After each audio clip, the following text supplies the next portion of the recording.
let's invite Reverend Father Carlos David to give us the opening prayer.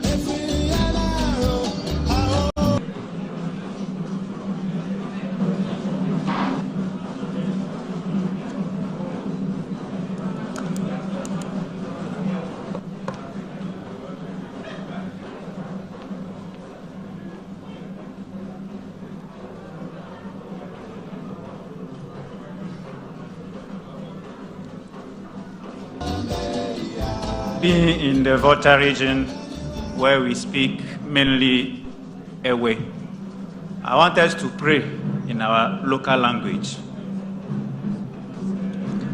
Le tola kple vila kple gbɔkɔkɔe ƒe ŋkɔme, fofo mavɔ kple nublanuikpɔla, nu nyuiwo katã ƒe gɔmedzedze tso agbɔwo.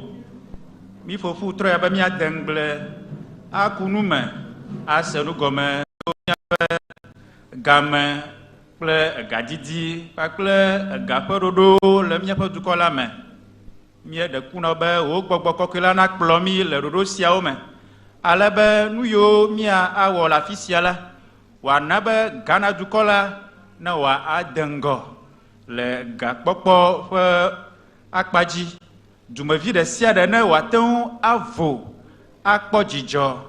Eye ega ne wòanye nu yi ke akpe ɖe agbetɔwo ŋuti be woawɔ ɖe wò lɔlɔ̃nu yi ke nenye lɔlɔ̃ kple ŋgɔgbedede na amegbetɔƒome la. Míebia sia kple bubuawo le Yesu Nazaretɔ la ƒe ŋkɔ la me. Amen. Thank you very much, Reverend. May I humbly request that we stand up again as we sing Miadenyi Balon. Are you ready? Let's please be upstanding. Ready? Go.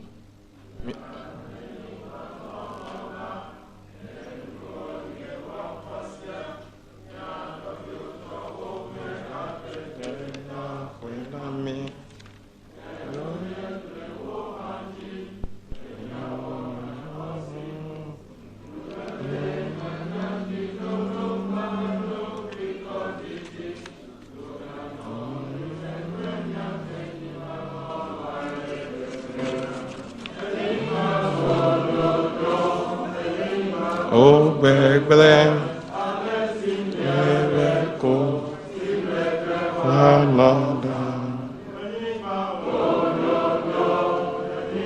oh, Bethlehem.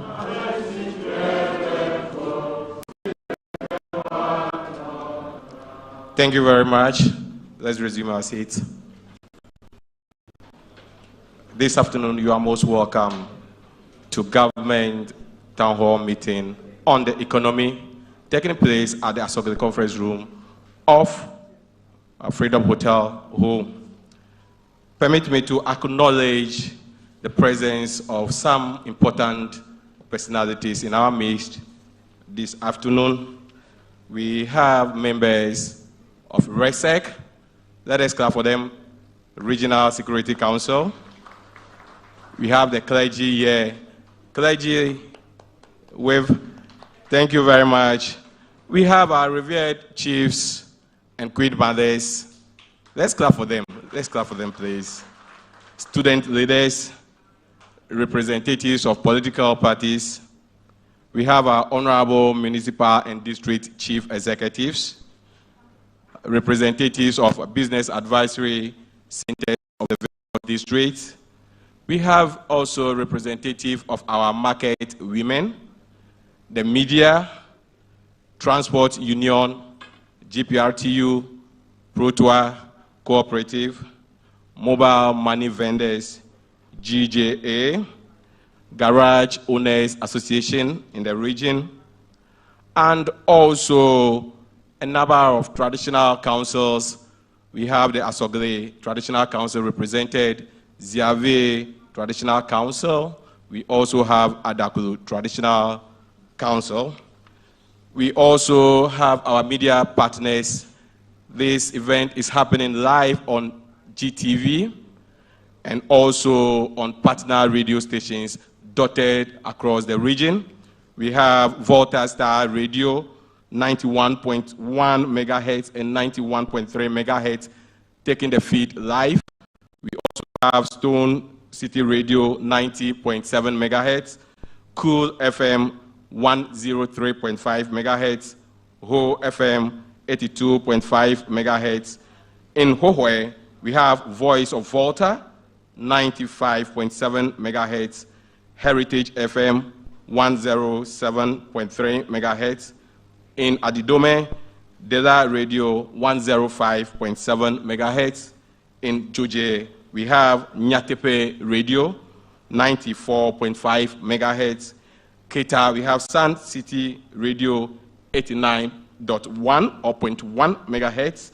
Jubilee Radio, 106.9 megahertz. And in Aplau, we have Victory FM, 96.1 megahertz. Thank you very much for coming. Without wasting much of your time, may I humbly invite, may I take the opportunity to introduce our dignitaries to us.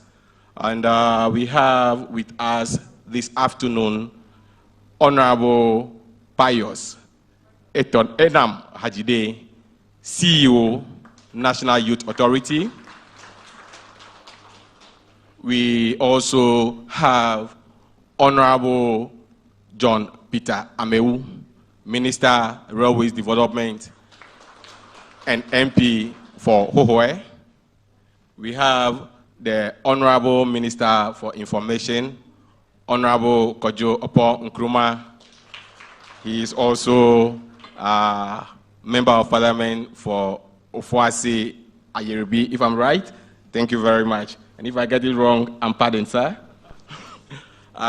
We have the host minister, the Honorable Volta Regional Minister, Dr. Archibald Yao Lechang. And the one who is driving the economy on behalf of His Excellency, the President of the Republic of Ghana, the Honorable Finance Minister, Honorable Ken Ofori-Atta. Thank you very much. If you are happy you are here today, let us clap for ourselves. And permit me at this point to invite the Honorable Volta Regional Minister to deliver the welcome address. Honorable Dr. Lechang.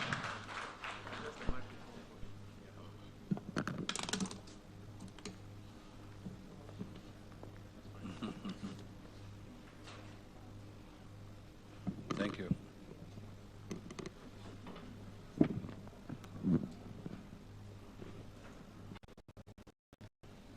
The Honorable Minister of Finance, the Honorable Minister for Railway Development, a Member of Parliament for Hohwe constituency, and the Regional Majority Leader in Parliament.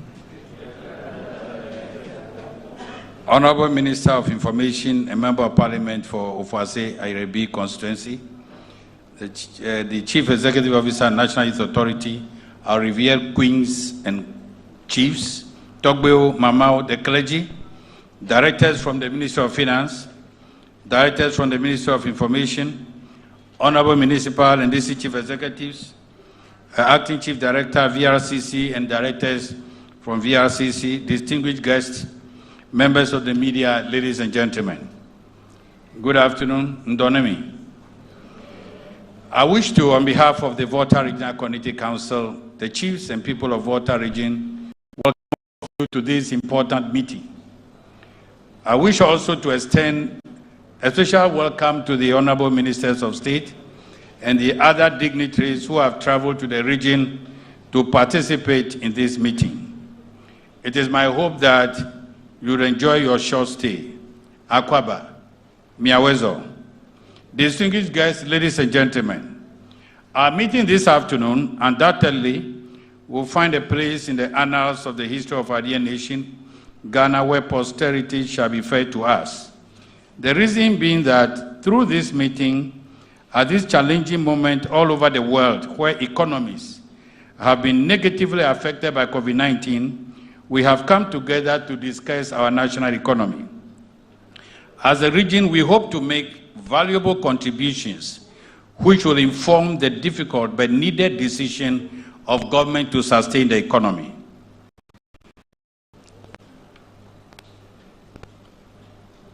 To the needed decision of government to sustain the economy for our survival today and that of generations yet unborn. I'm therefore excited and grateful that this opportunity has been created for us to gather here at the regional level, the government town hall meeting on the economy. I'm grateful to the Honorable Ministers of Finance and Information for organizing this meeting. Equally, I'm excited and grateful that as participants, you have honored our invitation. It is your presence and participation that shall make this meeting a fruitful one. Ladies and gentlemen, as you may be aware, town hall meetings offer government the opportunity to have a direct interaction with the people whom they serve. These meetings serve as a form of popular participation, a tenet of democracy.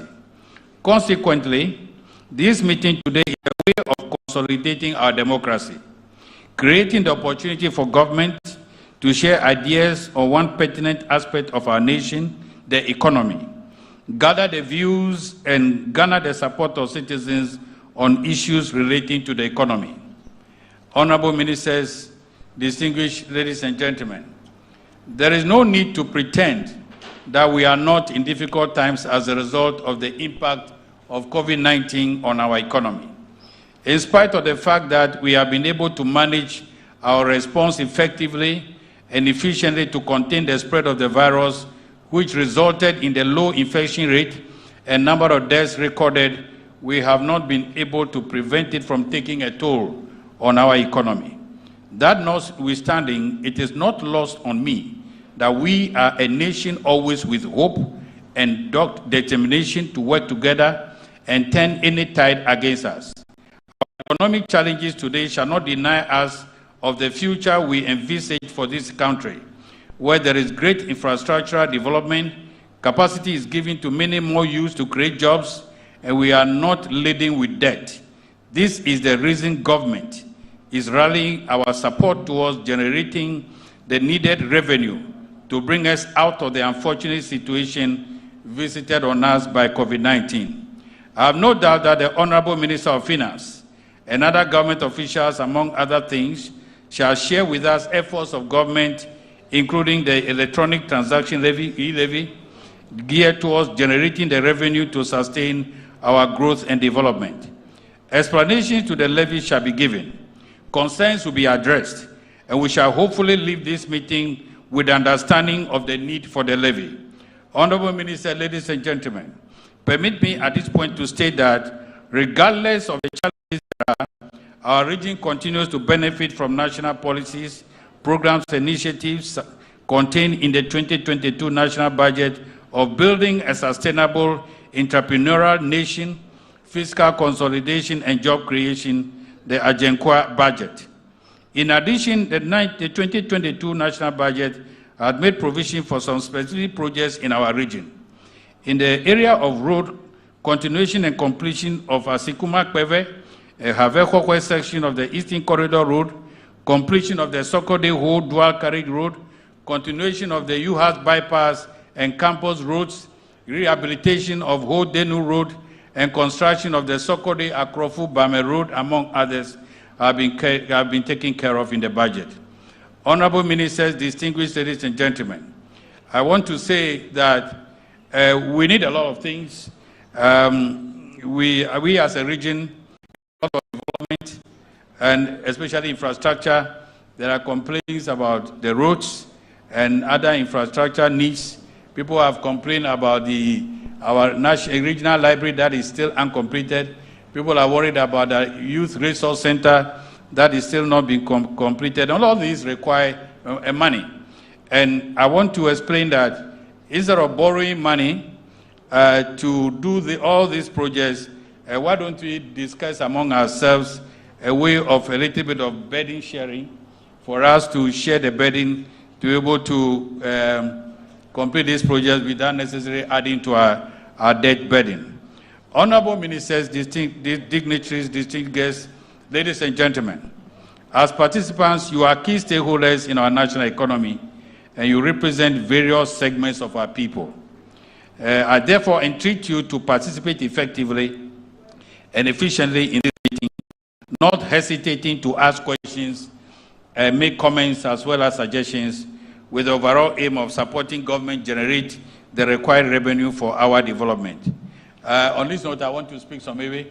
Miawezo, medowezone mikata, miedowezone mivata kwekwe toheya, jidudu ple duko, Volta nutume miyobe town hall meeting, miyobe mia a consult, community participation, miawenye duto, miawenye dumevio, meyo mekbronya gedo, kude miabe mo, mekwesebe, mia minyabe, mia mo gedo hia, dodo, nu gedo chole mia hia, ho bome viviera,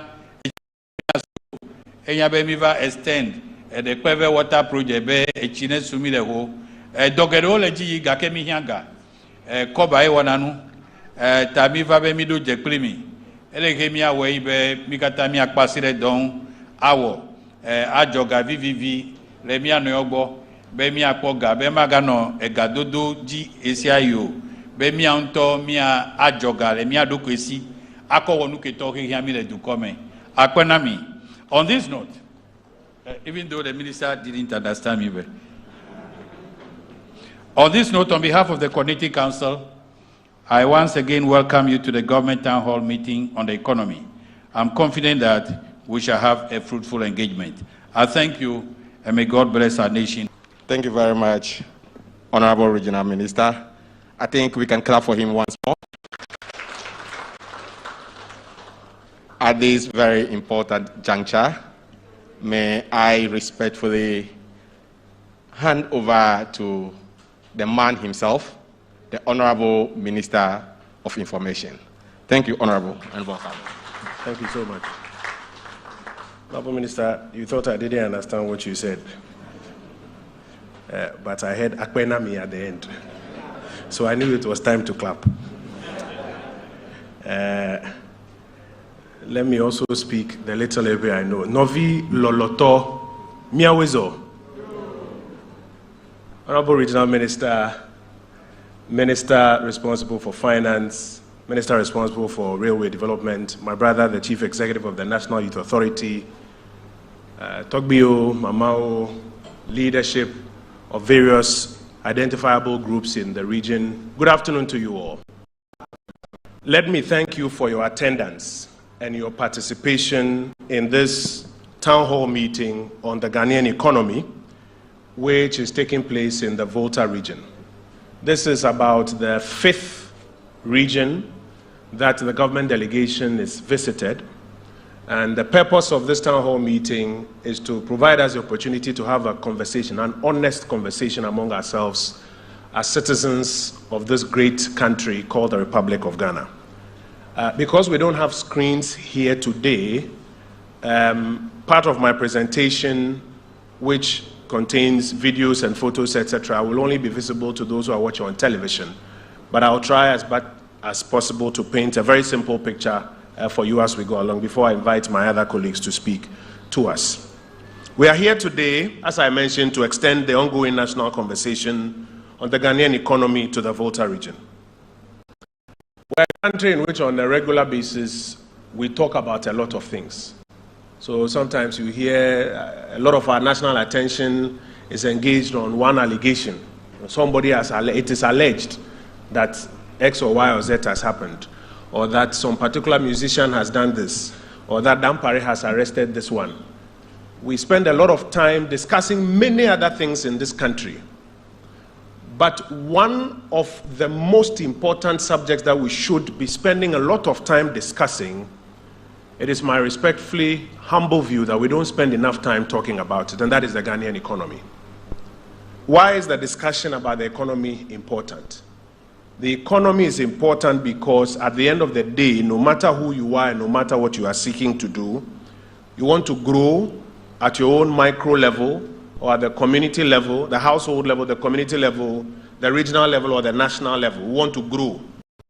We want to grow not just growing per se, but we want to have growth that has jobs in it.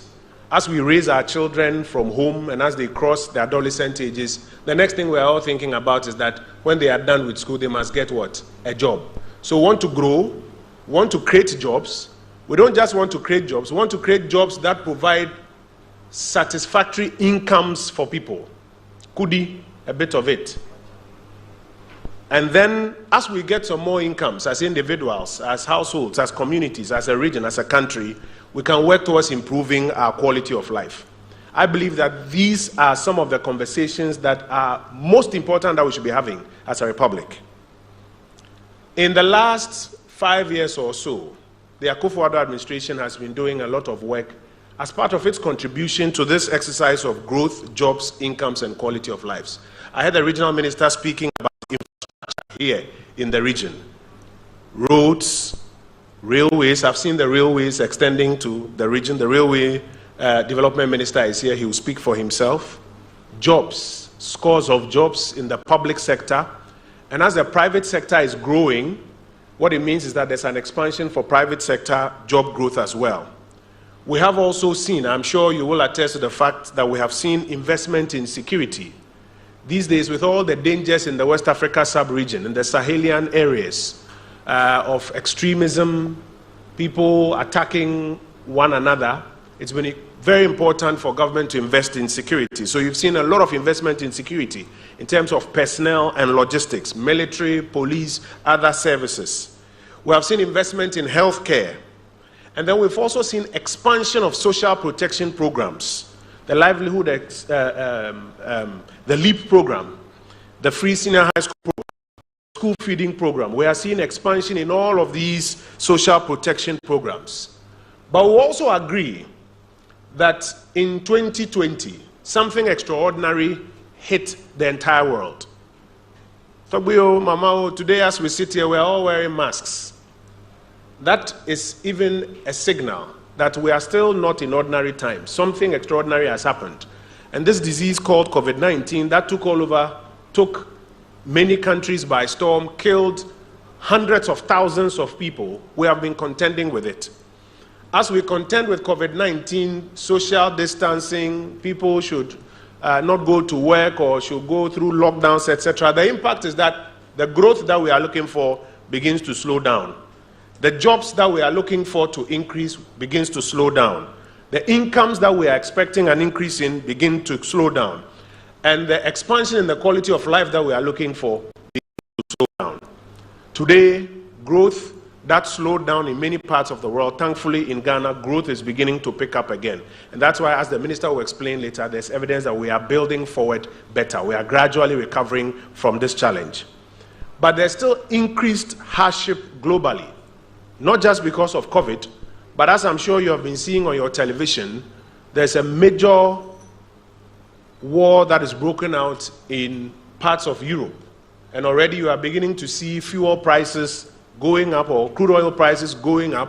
What it means is that fuel prices here in Ghana are also going to escalate. What it means is that inflation that is going up around the world will also affect us down here. What it means is that somewhere down the line, interest rates are also going to be going up because of these challenges that we are having all over the world. So it brings into focus the need to have this conversation about the Ghanaian economy. What can we do to build forward better? Already we've started some recovery from COVID, but there's a second wave of challenges that appear to be coming because of what's happening around Russia, Ukraine, and all of those places. So what can we do together to build forward better? President Akufo-Addo believes that his government should engage with the people of Ghana and explain what we are doing, and also take your feedback and your guidance on what we can all do together. What is government's program for recovery? What is our individual and collective responsibility if we are to help government succeed at this program? I know sometimes some of the economists like to call it burden sharing. I like to call it responsibility sharing. What is our shared responsibility in this recovery that we are seeking to occasion? Honourable Minister, as we were driving here, we passed by a vehicle, and I noticed the driver in the vehicle signaling to us that, look at the road that you are driving on. I said, it's true. That road is not good enough. but what is our collective responsibility in fixing it? What is the contractor's responsibility? What is the responsibility of the engineers from the highways and the urban roads? What is the responsibility of the government? And respectfully, what is our responsibility as citizens if that road that we are pointing to is going to be fixed? That's a conversation we are here to have today. We are happy that you, our key stakeholders, are here. We look forward to your feedback and your interactions. And as I say, akpena mi kaka kaka and take my seat, I want to invite the Honorable Pius Enam Hajide to take the podium and start off the conversation with us. Majority of Ghanaians are youth, are young people. What are we doing for young people? And what is our responsibility in helping government do more for young people? Honorable Pius Enam Hajide, let's welcome him to the podium with a round of applause.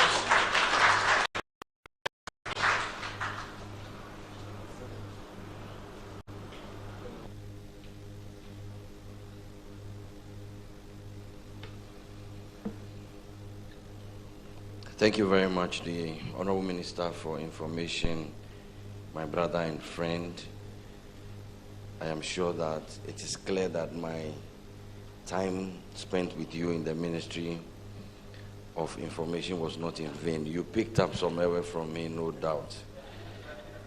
Thank you very much. Honorable Minister for the Volta region, Minister responsible for Finance, Minister responsible for Railway Development, the Honorable Minister for Information, Togbio, Mamau, Novinho, Adoji Jonambe, Ma Anomi Adoma, Ndoya, Adoje Blimi,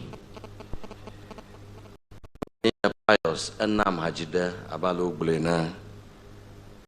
And I'm here this afternoon as a son, as a brother, and importantly, as the leader of the young people of this country, the Chief Executive Officer of the National Youth Authority, to have this conversation with you, to explain the situation of the Ghanaian youth, and to plead with you that we do need your help in making sure that for the sake of the vast majority of the people of this country who are young, for the sake of the 11 million and over 700,000 young men and women who are between the ages of 15 and 35, many of them your daughters, many of them your brothers, for their sake, let us do right by this country. So that is why I came. And I want to begin by expressing the gratitude of the young people of this country to the government of His Excellency Nana Addo Dankwa Akufo-Addo. His finance minister is here, to all the members of his government, and to also our parliament, including even the 17 NDC members of parliament from the Volta region, for accepting the 2022 budget and passing the appropriation. Majoma jenye mpo gomakla akpedada na jirudua na miapo duklola ple miapo se watakpakpamonola yawo ve vie tohe yawo cho mia Volta be budget yake edu plola kovi finance minister Khlenamide o khwedama ye o pass appropriation. I say thank you to them because we have taken our time at the National Youth Authority and we have consulted with vast majority of the young people of this country, and we have noticed and noted that in the Ajinkwan budget that was presented, we counted not less than 13 interventions that are pro-youth. And that is why we endorsed the budget and called on Parliament to pass it. Odo dodo deka we ton plejivo le budget ya penya glomele yika wowunya dodo yo wobe okpede so here. If you go to page 92 of the budget, between paragraphs 414 to 422, the You Start initiative. You go to page 88, paragraph 390 to 393, the Development Bank of Ghana. Now you page 187, paragraph 978, the Youth Connect Africa program. Now you go page 144, one district, one factory. Under the one district, one factory, the way over 40 of the factories under the one district, one factory have been reserved and is being implemented by young people below the ages of 35. It's in the budget. Again, you go to page 83, advancing technological capacity. Modernization of agriculture and food import substitution. Page 80, element. Fufunyo danyo, matia yijinami, akhlaunami ta. Yemamia global, mia po budgeta, mia gojiri mia claim, deka. And so it was heartwarming that the Parliament of Ghana accepted the Ajinkwan budget and passed the appropriation. Majiba mi ada akpe gande ne mi apa jidudu akple mi apa se wata kokoma no lawo we vieto mi apa se wata kokoma no lawo kenya NDC to omo wi andre ka cho Volta beta flache ye odoji odoko a o danu glele so heunu.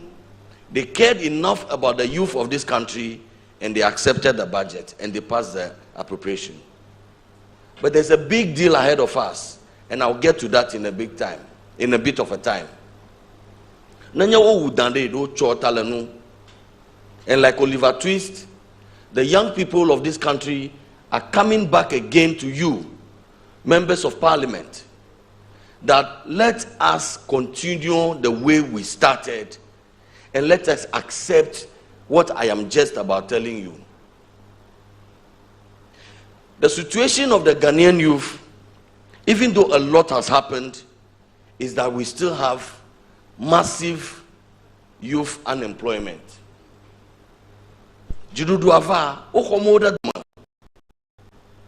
May increase the capacity of the private sector to even recruit some more. Unemployment in 2015, which was at 16.9%. By 2019, unemployment, youth unemployment, did 12.6%. A lot has been done in that regard. But even the 12.6% is unacceptable. What it means is that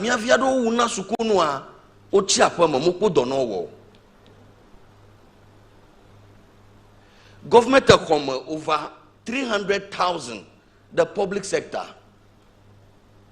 But the public sector has proven that it does not have the absorptive capacity when we are talking about over 100,000 people leaving schools every year.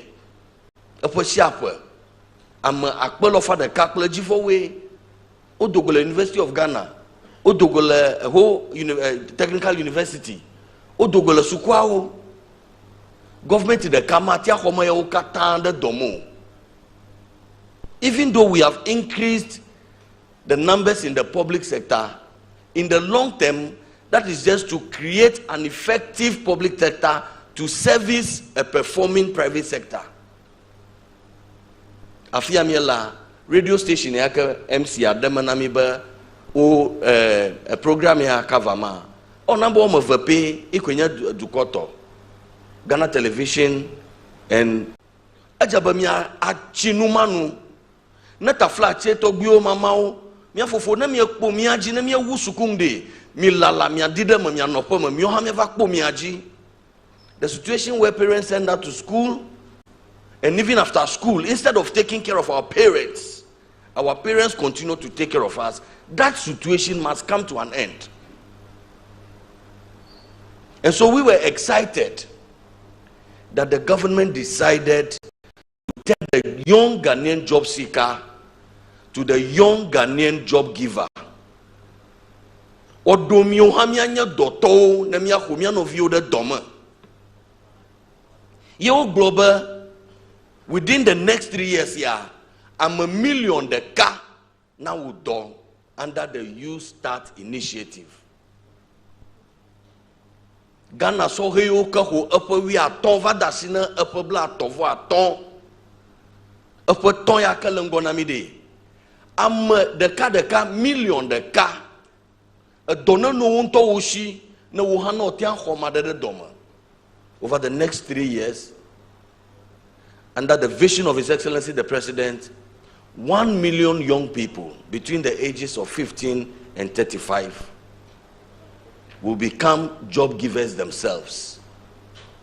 Alaba unana wom bolo drama mia tole le soga kopelo alo atimpoku ohiana made ba wofona kana wo no daboloa itana abolo dralama okpedem ye ifa abolo jajra ekeketa de ahiana magbogbo wofona kane no de abolo amade khoge le miagbo le huafia mienya miavio ojana sobolo kako oble de roba ma oko roba okwedenugbo aplo yadema ako sobola dema ablanu aledeta anu chacham legbe covid yama. Today, Honorable Minister for Information, Honorable Ministers, today here in Ho, creative young people sell sobolo. They make it at home. They buy a polythene bag, pour it in the polythene, tie it, carry it on their head and sell. They have shown that they are creative like that. What do we need as young people? We need support so that we can bottle that sobolo like we have bottled this Voltic and make it attractive. Alabanemia jele ho afiade. Mi atenve jele do mahile Togo ha. Mi atenve jele Nigeria ha. Because mi troshianu onya popo mazon. Kake egaiwo anu. Uba Ghana fifia marakamaga ha ajogao. Don't pay tax.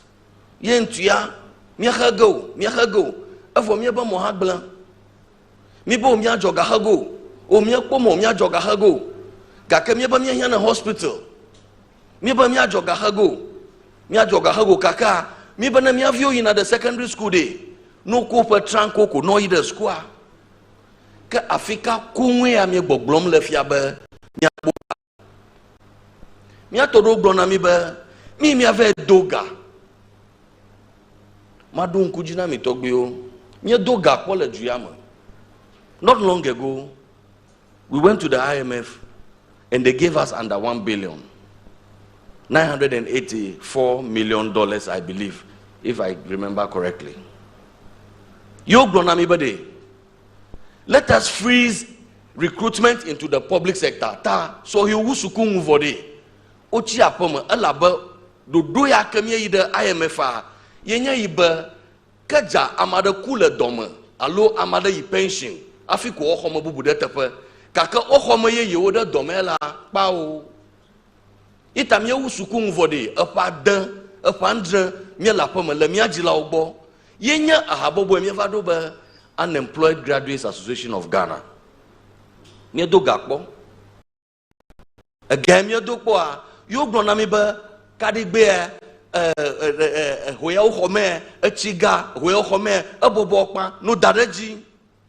am reminding you of the conditionalities that the youth who were the victims of the infamous decision to go for $980-something million. Today, in the spirit of the independence that our forebears fought for, And I want us to pay attention to the words of the songs we sing. But mia denye ban lolola enu nyewo posia. Mia togyo cho fa gbegbleta edu nye kloji. We are not invited to sacrifice our lives the way our forebears sacrificed their lives. When we sing Yenara Yasasini, we are boldly saying that our forebears sacrificed their lives. We are not being invited to sacrifice our lives. We are being invited to contribute a quota, a small penny, to the forward movement of this country. We sing this anthem and these patriotic songs with our hands on our chest, but the meaning of the words are lost on us. Because for many of us, it is politics of becoming a president, or it is politics of becoming a minister. It is not about the people. So you will pass the appropriation. You will accept the budget, because all the beautiful things that matter to the youth are in the budget. Then you turn around to say that the monies that will activate the things that are in the budget that you have accepted, that one you will not accept it. This cannot be constructive politics. It cannot be forward moving politics. So I will come back. And forgive me if I'm getting carried away. But I'm expressing the frustrations of the vast majority of the people of Ghana, who are the youth, and whom I'm most privileged and humbled to be leading at this time. And we are making a passionate appeal. Togbio, Mamao, miya dekuku nami. Bade, mi homiapa E-levy nyayade, mi hwedama nami. The details the finance minister will talk about. Mi hwedama nami. If it means that we go down on our knees to plead with especially the 17 members of parliament on the ticket of the National Democratic Congress from the Volta region, we are prepared. I am prepared as leader of the youth of this country to kneel down and beg the members of parliament, especially those from my region, the Volta region, to accept this. Because many of them, it is we, the young people, who queue under the sun, the vagaries of the weather. We queue, we empower them, we send them to parliament. Now is the time for them to also do right by us. And they should accept it. I thank you for the opportunity.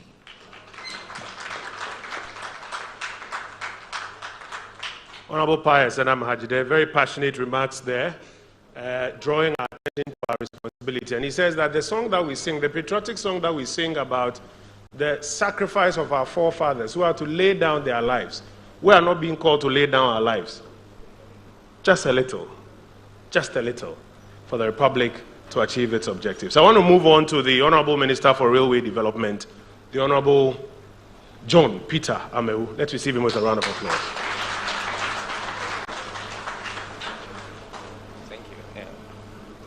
Thank you, the Information Minister, the Minister of Finance, Regional Minister, the Chief Executive of the Youth Authority, the clergy, Togbio, Mamao, Security,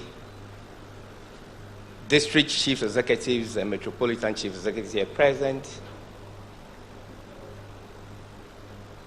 members of the public, Novinya de Kakpio, Play the Tugbio, Ndona Milo,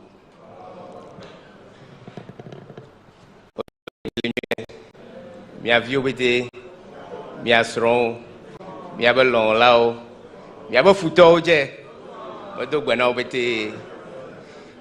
First of all, I want to use this opportunity to thank the Regional Minister and the Information Minister for organizing this particular forum. My name is John Peter Amewu. I'm the Minister for Railway Development and also the Member of Parliament for Pohwe constituency. Also the majority leader of MPP in Volta region.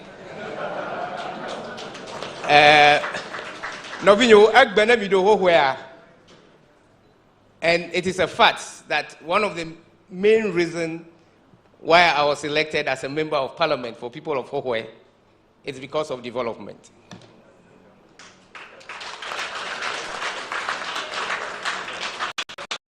Management of Hohwe told the Fia and Anye Anikore Dura Nanya Blomele. Milady. It's because of development. The people of Hohwe says, Ameu, Nenyebe Nato, Omiabe Monami, Nena Omiabe Chio, Nena Pomiabe Bomenyao, Mia Vio, Persuku de Denyao, Blood Dodidi, Nena To Onuya Onamila, Kemia Chiao, Naide So Manami. Then I was a minister.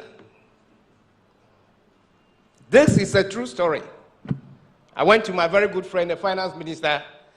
I said, Mr. Finance Minister, I know you are doing a lot for this country, but let's take Hohwe as a test case. If really Ghanaians want development, let's use Hohwe as a test case. Help me to do the road. Help me to do the little things they are requesting. Finance Minister Magbo, he agreed with me. And with the little he has in the kitty at that time, he managed to support Hohwe.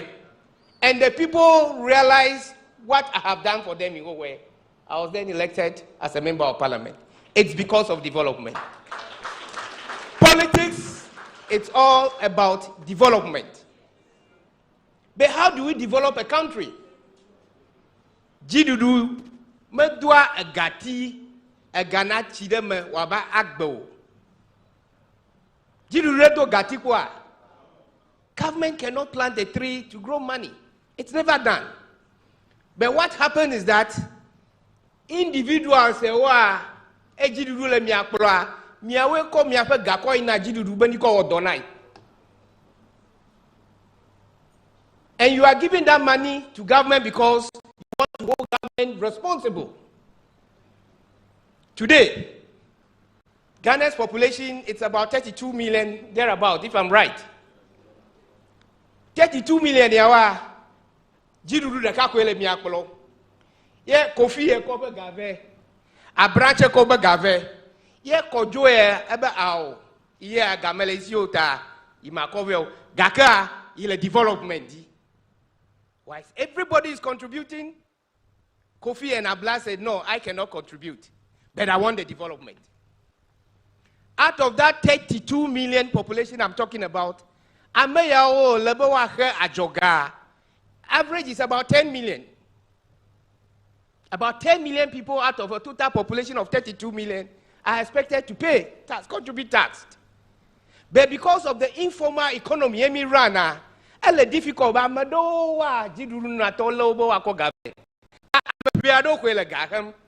A population of about 2.2 million. The other 8 million, how can government reach them for development? The other 8 million, for some unknown reason that are hiding. It is not because they cannot pay. It is because the modality government have to apply to reach them to pay is becoming difficult. They are hiding somewhere. How do we reach them to pay? They are willing to pay because they want water. They are willing to pay because they want their roads. They want employment. How do we reach them to pay? Novinho, there is no single alternative to domestic revenue mobilization. Alternative, if somebody is telling you the alternative for revenue domestic mobilization is to go and borrow, that person is telling you a great lie. Because even if you borrow, you have to mobilize the resources internally to pay for it. So there is no alternative. Therefore, the best option is to do the internal mobilization and stop going there to borrow with a higher interest and come back and mobilize to go and pay. So there's no alternative. E-levy ever zoo novinema kwesi prat ebezu acrobam aloko ezu acrobam alabobloma. It is because the people who we want to reach to pay and are willing to pay, other people are asking them not to pay. And that is why it becomes a big issue. Agbe, railway line, mi kwe ane mi cho Joapon Gwanade, mi kwa railway line. Eba ina kaka tamali, anava bi atoho, aga kubova joeni, atoho we, emi do ho la, fimiye stop ele no big one, railway minister menyo, emi no tuture ho we be, babia nyebe, efi dodo fufula. I'm left with about 100 kilometers to reach Howe. Then I'll go to the north. But you mado Howe Kaba, my branch of Aho, a hotel is about some 25 kilometers. A gade fika mako gale akotui. It is revenue mobilization. Miaba gaya o miajoa emia kotui. Tokyo na kete kevado ho bomelefi. Oche madoa ide genwa. Madoe aida plawa. This is all about development. Eta mi le kuku de na mi be E-levy nya hede amesi amani jagba na wa segome. If you look at the structure of our economy between 2008 to 2012 thereabout, growth of revenue mobilization is about 36-35%. It keeps on reducing between 2009 to 2012. From 2012 to 2016, it reduced to about 20%. Today, as I speak to you, the growth in revenue mobilization is just about 14%, whilst the population keeps increasing. How do we match population growth with revenue? It means those people that were hidden, those people that were under an economy that cannot be detected, those informal sector must be taxed. And so this E-levy, Togweo, Made Kukunami, Menye Jiduduba Susuko, Nyobe, Ya Awonade, Nemiakata Miawazu Fukbela O. Jiduduba Sukunyebe, Ameya Omele Gaho Chawa, through this E-levy, Amesiamena Ajagba Ake Ajoga Videko, Nemiakata Miakopofu, Ako development. Mia Dukome Viobe Doda Sienyebe, you hold government accountable. Government must be prepared to tell you where to work, what they are using the money for. That we are prepared to do. And the finance minister is ever prepared to do that. Etamianovinya Volta at all. At Bella Volta day. Nyereka pe ekwele se opeta kwekwe. Novinya de ka omenene. Ome we are there over the vala kwadeka. Vona moto ho we ba yela. Obo o ho we de menye Ghana onyowa. Ho we le ngogbe yi, ho we le development po. Miache miato po development eh. Ba bia nye menu kata ngogbe to mo le ona mi o. Avere ka me no ado ya. Akunye. Togbe nyo egbro na mbe na inade agle. E atimuja emoji a. O manla na atima hafi ya agle bona o.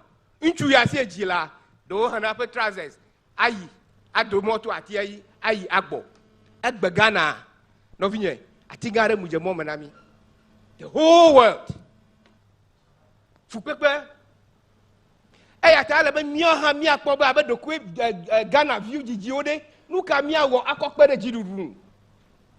And so I am charging all of you today that the issue of the E-levy, please look at it as a Ghanaian. Look at it as somebody who has family. Look at it as a parent who wants to educate your children. Look at it as somebody who wants development. Don't look at it with an eye that I am a politician.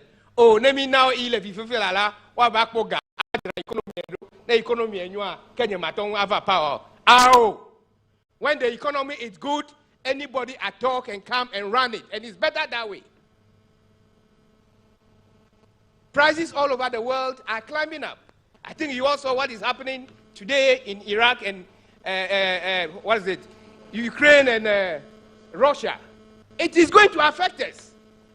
Oil prices are going up. They are climbing up very fast. Let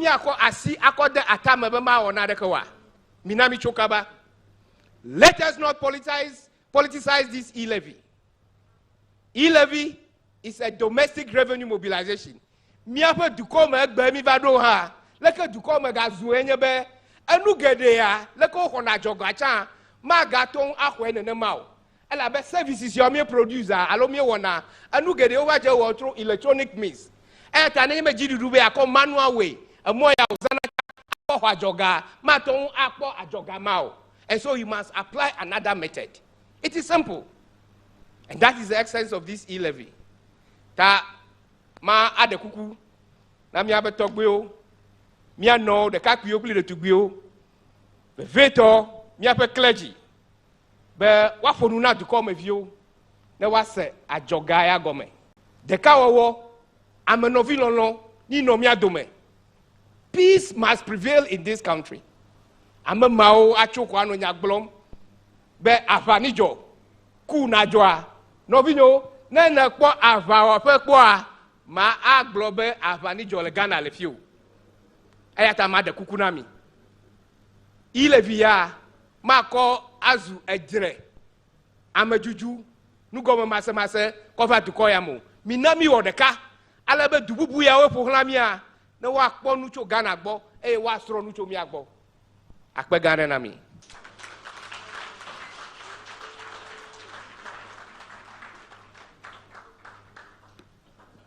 Mr. Mehu, thank you.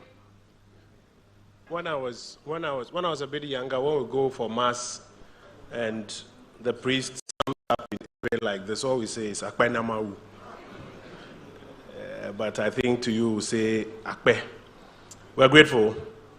Minister, I want to now invite you, Minister for Finance, I want to now invite you to the podium. I don't know how good your airway is and how you say E-levy in airway. In Wa, we were told it's Lampo, and it's easy for everybody to understand. So I don't know, it's the same thing, Lampo. Is that so? But I guess that's the concept. Ajoga.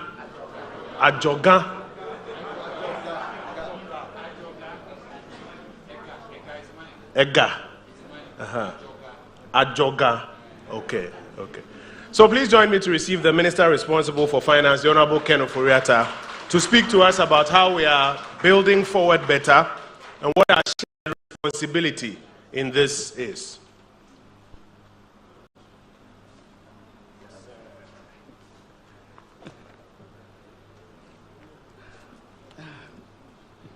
Good afternoon.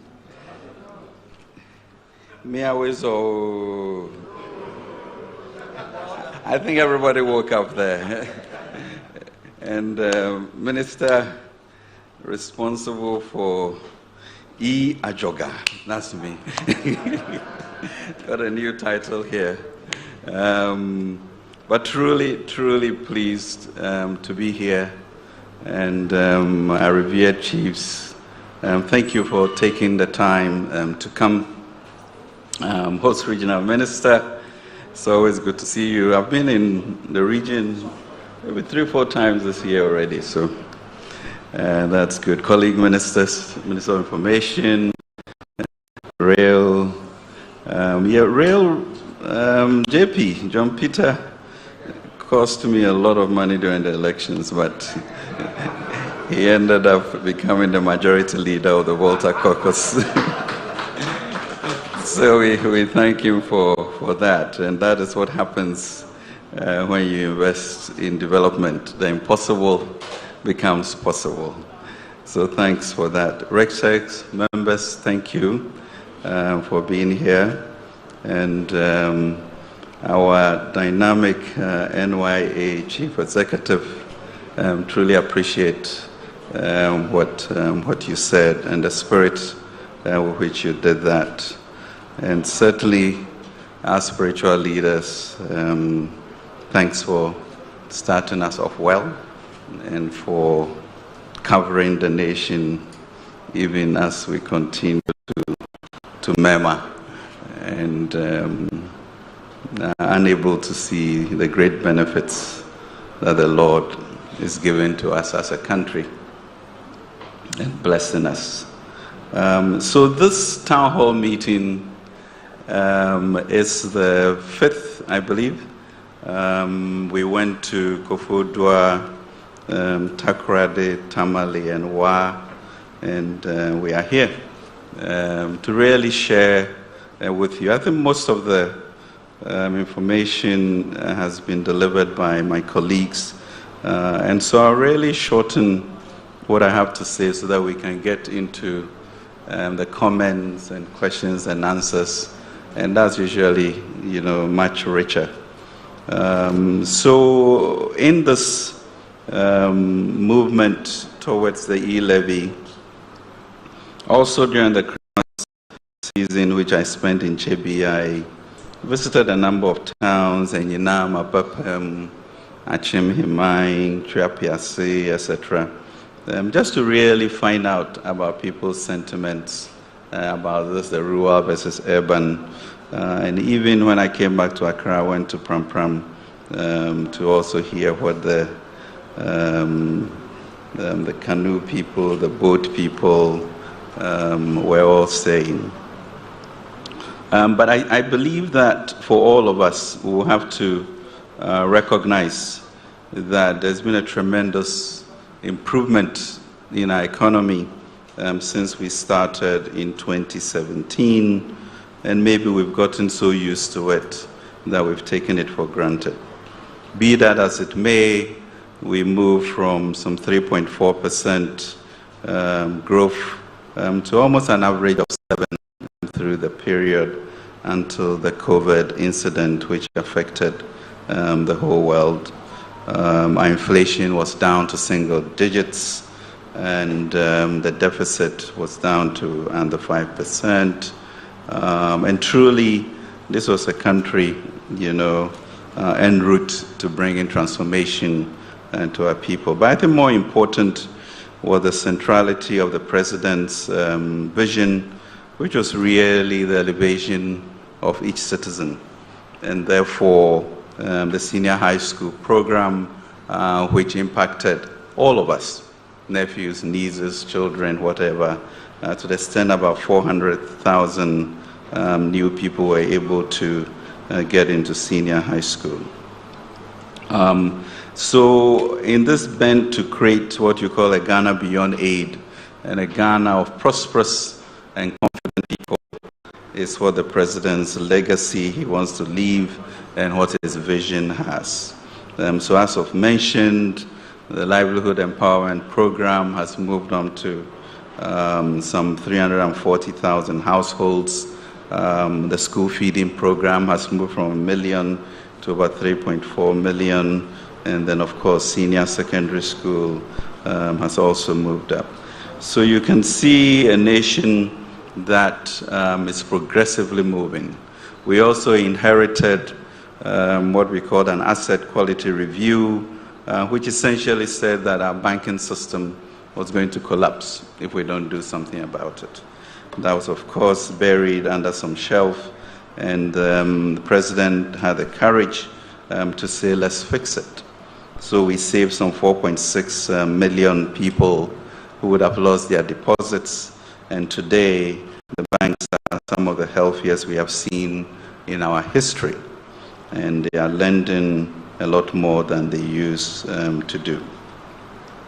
So 65 years in a few days of political independence, and I think what I want to register is that 65 years ago, the Big Six and Dr. Nkrumah, envisioned a democratic, independent country, which we achieved, and then set off this ripple effect for the independence of the continent. Small Ghana, proud, strong people, and that is what we were able to do. Amazingly, during that period until last year, when the Africa Free Continental Trade Area came into force, Ghana had not enjoyed any of these AU organs. And as the good Lord have it, that is what came. But what does that mean? AFCFTA moves us into a mandate to be literally the investment and trade hub on the continent. And so suddenly, by divine design, we as a small country launched the political independence of the continent, and now 60 years later, we are now at the forefront of launching the emancipation, the economic emancipation of the continent. And we should be cognizant of these major pillars of our lives. But the president was also clear that you cannot sustain these two pillars without a spiritual and moral angle. And therefore, his commitment to the national cathedral, so that we are able to acknowledge also the grace of God and why he has destined us to be the small country that is able to change the course of Africa. So that's the pride, and I think for me, that's what I would like us to remember, our responsibility for ourselves and our continent, and to be a proud nation of a confident people and entrepreneurial in that regard.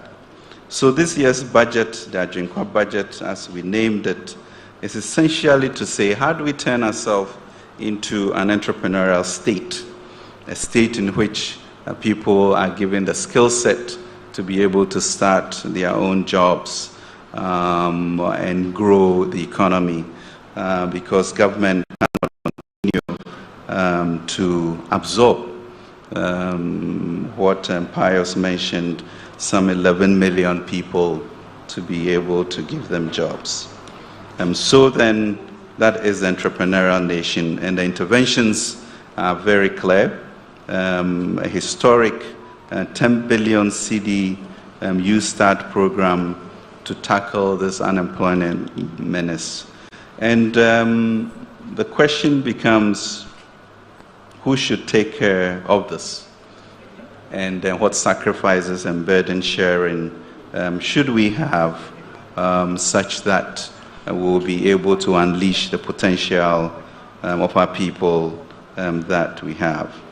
And the president has also said that yes, we have the ingenuity to fix the economy, but you can't bring people back to life. So that intervention is what we are looking at.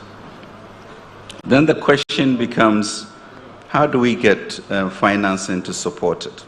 Because at this junction, since the COVID intervention, which essentially cost us, at least on the budgetary front, some 11 billion CDs of lost revenue in that year, and another 15, 14 billion of increased expenses to be able to maintain our lives and livelihoods and ensure that we also get ready post-COVID. So he asked us to also look at a transformation program called the Ghana Cares Program, which will take advantage of this crisis as warriors to move forward, to be able to but beyond that, actually transform it into the thriving country with a manifest destiny for greatness that the good Lord has blessed us with. So in simple terms, we then introduced the E-levy, and that has been mentioned. Parliament, all of them together were generous enough to pass the appropriation bill, which means, I like your policy, this is the way to go. How do you do fiscal consolidation, manage your expenses, increase your revenues, and then these are the revenue measures that will go to support it. And then we fell into this conundrum where E-levy has become a battleground for a nation and a youth in waiting. But the consequences of that are there, because really when we talk about the national economy, you can simplify it to your own economy at home and ask, if you go out and you sit with your family and agree that yes, We want Kojo to go to school. We want to buy this uniform. We have to buy this piece of land. And this is how we will grow and develop ourselves. And we all vote for it. And then we also indicate that, well, to be able to do this, we have to make sure that everybody brings, a CD into the kitty.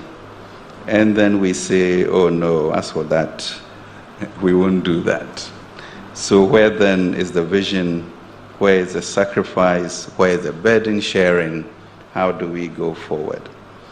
And there are lots of issues that, I believe we have to contend with. It is legitimate for you to ask that, well, if I give you the money, how are you going to account for it? And so let's put that in the legislation, or make a commitment to report to me every quarter. Let's see what you do, so that we can move on. And I think that we are prepared to do. Then there was quite a bit of talk that 1.75 is too much and it affects the poor in an unbalanced way. We didn't quite believe that, but we went ahead then and then sat with the telephone companies, and through the dialogue, they were able to reduce their rates by 0.25, which then in effect impacted all the 21 million people who were paying 1% to send, 1% to receive, to reduce that by 0.25. So we felt very strongly that those discussions had resulted in reducing the cost to the average Ghanaian. The opposition said that was not enough. And then I asked, well, if we have to pay for our debt, we have to pay salaries, we have to also ensure that our youth are employed, where are we going to get the resources from if you insist on reducing what will bring in the revenue, even though we have brought the rates down?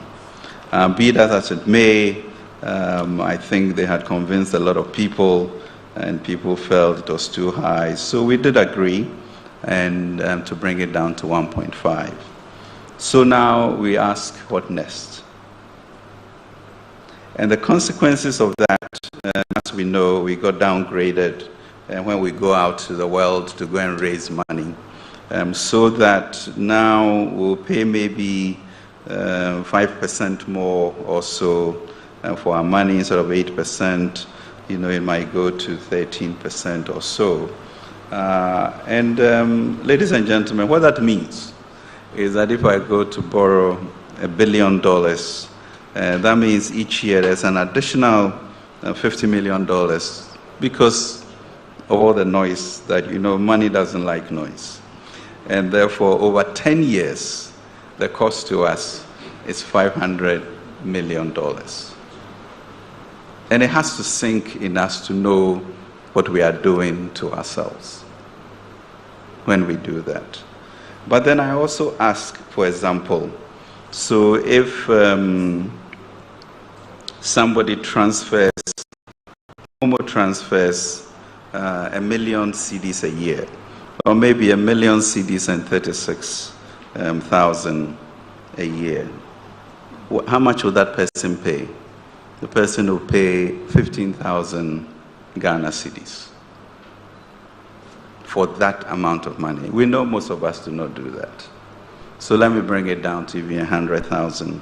If you transfer 100,000 cedis a year through Momo, or 100,000 and 36,000, 136,000, because the first 36,000 is zero. The nation will be asking you to pay 1,500 cedis a year, for that money. So, how much is a bottle of Coke? How much is a bottle of Coke? 5 cedis, 5 cedis, okay. So that's 300 bottles of Coke divided by 12, and maybe you get what? You are coming close to, a bottle of Coke a day. So the nation is telling you to sacrifice 1 bottle of Coke a day. That really is it. And you are fighting as horse. We've now brought our ratings down, which is going to cost us $500 million.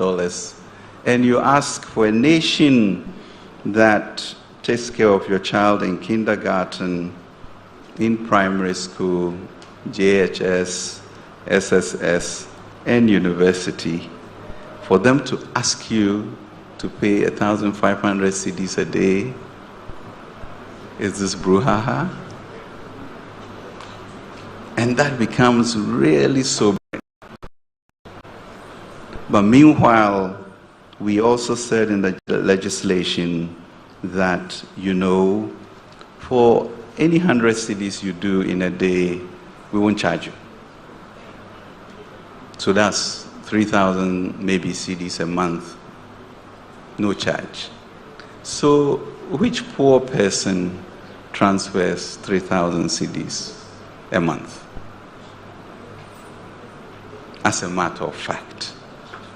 Then somebody who is a pensioner will give me an emotive story that, well, I send money to my grandson or whatever, and you're going to tax me on that.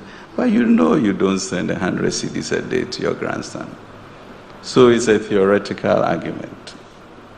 But why are we getting into theory when we have 11 million children, nieces, nephews, that we have to find ways of employing? And the government is intervening with a 10 billion CD program to address that issue.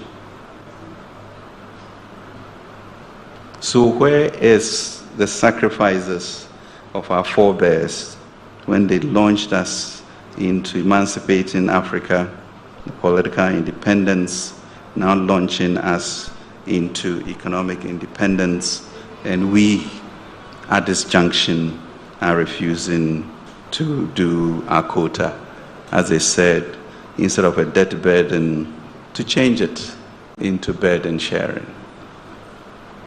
And that becomes the issue of the politics. So we look at, let's say, the tax burden. And we have 30.8 million people. I think GRA expects 11 or 18 million people to be in the taxable net. But we have only 2.4 million of us that are paying for the country. And everybody else is informal or is not paying. So we did some analysis. You know, typically when you talk about the informal market not paying, is the masons, the carpenters, etc., that we think of, the Makola woman. And that may be true, but fortunately now everybody is being registered, so we'll find them. But when we did the analysis, we found 60,000 professionals, architects, doctors, lawyers, who are not paying anything. So you have this situation of a country that is refusing to face up to its realities. You know, the issue of entitlement and how to address this problem, in which between the 700,000 civil servants that we pay and the interest we pay on our debt, we essentially are spending 144% of the revenue that we get from GRA on that, meaning we have to borrow to do that.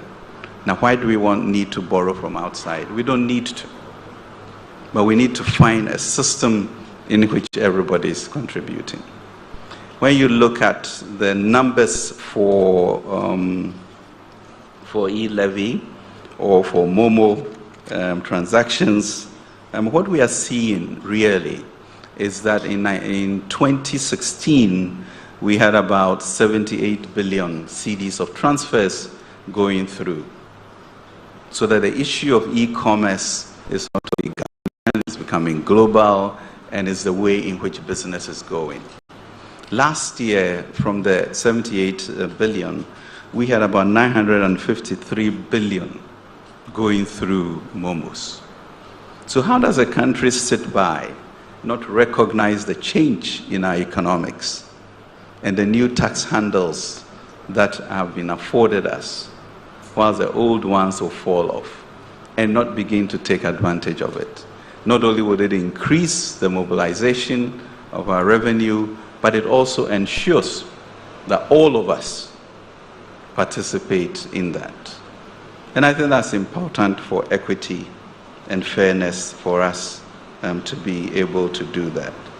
So instead of the leakages of everybody holding their bucket and dodging government in their own way, including our professionals and our informal market, we now have introduced what one pastor told me is a water hose. When you are in that water hose, you can't get out. The nation will find you and you will pay your bit, and the nation will move on. Right now, we are doing about 12 or 13% of revenue compared to our GDP. All the countries around us are doing 16 to 20%. So obviously, we are not enough as a people. And we need to sit to determine how we move forward in that. Another example, if you look at the breakdown of the taxes, we have Greater Accra, maybe providing about 88% of the taxes in the country. And if you add Ashanti, Western, and Eastern, they provide 3% of the taxes in our country. For Volta region, I think the population of Volta region is about 5.6, and I think we provide 0.11% of the taxes. So you can begin to see the inequities that we have. But at the same time, the cry for infrastructure we have. But at the same time, the cry for infrastructure, roads, education is everybody's right. It's everybody's right. And we must find a means of fulfilling that desire. And as has been mentioned, therefore, if you look at the population of Volta region and determine that between the ages of your 1.7 million, between the ages of 15 and 35, we have almost 600,000 people, 588,000. And we know the level of unemployment or underemployment. I think it's calculated at about 13.8% here. How do we sit and allow 588,000 of our youth to be underemployed or unemployed, and not encourage our MPs to say there's a difference between our livelihood, there's a difference between politics, and there's a difference in what we must do for the Republic and for our children? Because for me, the indecency of not having a job after that education should not be tolerated by everyone. And at this stage, things, as has been told you by my colleagues, are even more exacerbated and worsened because of this war that we have in Ukraine and Russia. But even before that, we had begun to see inflation move in the West, global supply chains distorted, fuel prices now climbing up. So we really have no choice but to look at ways in which we can raise the resources internally to be able to do that. So here is to let you know that I believe a proud people like ourselves do not have a choice but to be able to give our children the opportunity so that we can improve and transform our economy. And the reason beyond what our forebears have done is that me, myself, I'm a beneficiary of, a society that has invested in people, or individuals that have invested in people. So I grew up in Chebi, born out of wedlock, and therefore, I had to live with my mom, and every morning, instead of going to school, there's this great river called Birim in Chebi. I'll go and swim, and then come back home. And of course, grandma would know that you didn't go to school because your skin is all white, and you get a cane on your back. But be that as it may, finally, my father decided to recognize that he had a son living somewhere in Chebi, and then brought me out of Chebi to give me the chance to then go to Achimota school, etc., etc. But if that intervention had not occurred, I'm sure I'll still be in Chebi chewing my tawa and drinking my palm wine. And just to let you know that I was not the smartest person in my class.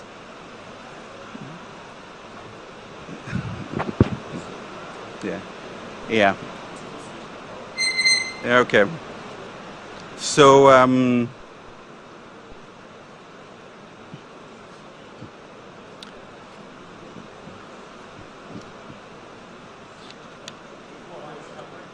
the mic is on? Okay. On TV is acting. So therefore, got this opportunity then to be here with you through intervention. Through the intervention of a responsible parent who then enabled one to go to school, and at this point to be your finance minister. And really the moral of the story is to say that of all those, you can hear, yeah, I think the TV is capturing it for us. The moral of the story is that if we all burden share, if we all do our part, we'll be able to tackle this problem of unemployment, these 11 million youth that are underemployed, and give them the chance to be able to be productive citizens of our land. So the 10 billion Youth Start program to create 1 million jobs is what the E-levy will enable us to do. The E-levy will also enable us to be able to pay our debt, and the E-levy will be able to will enable us to be able to build our railroads and our infrastructure and other roads.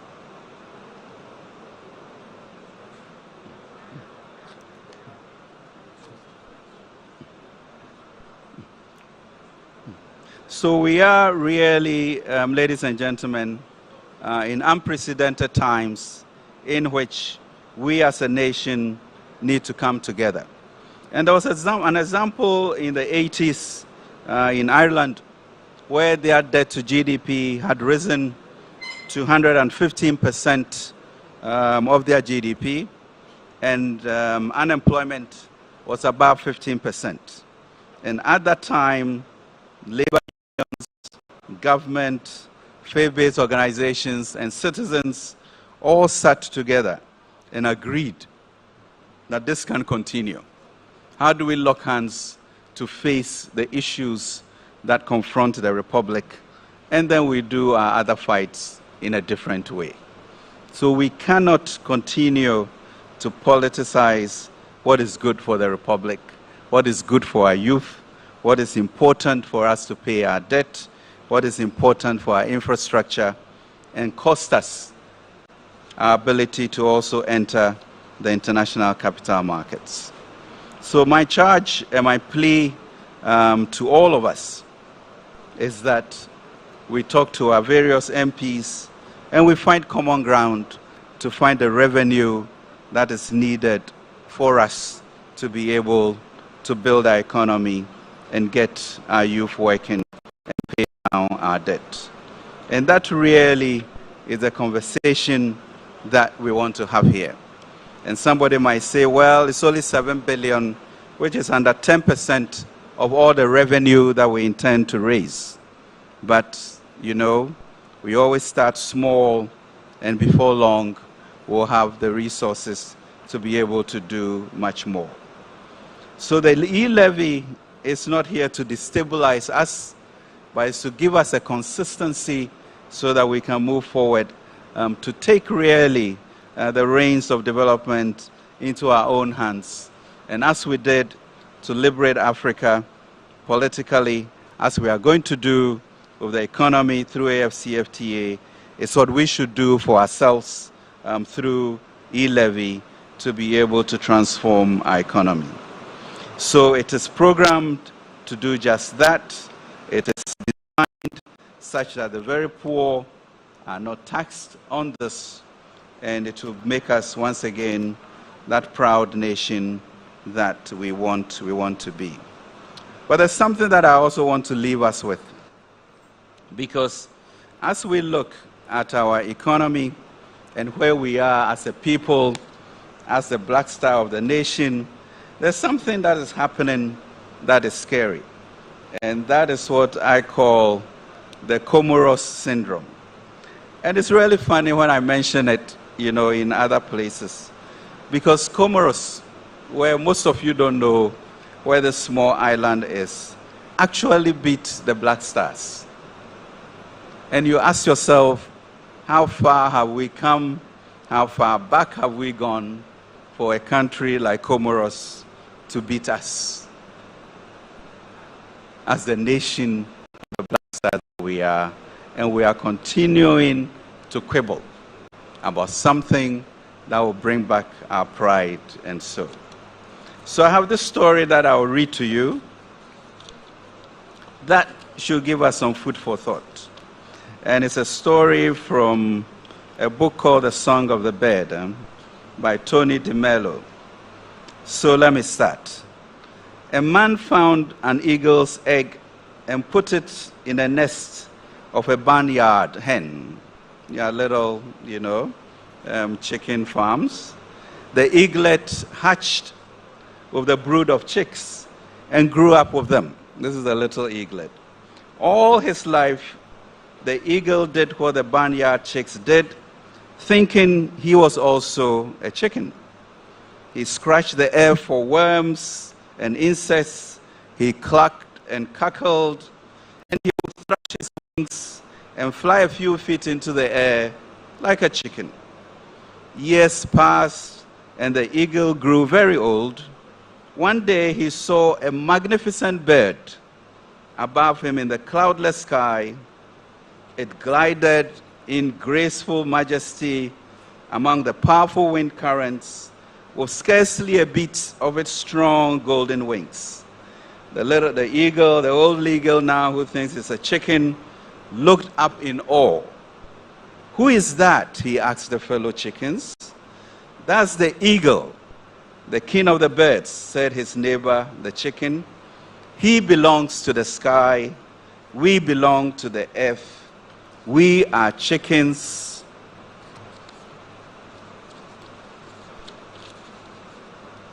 So the eagle lived and died a chicken, for that's what he thought he was. Now we are the black star.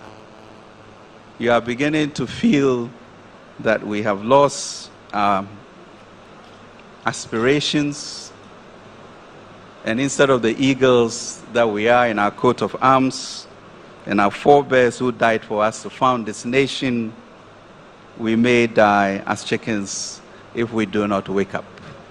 Let us rise and build our nation. Thank you very much.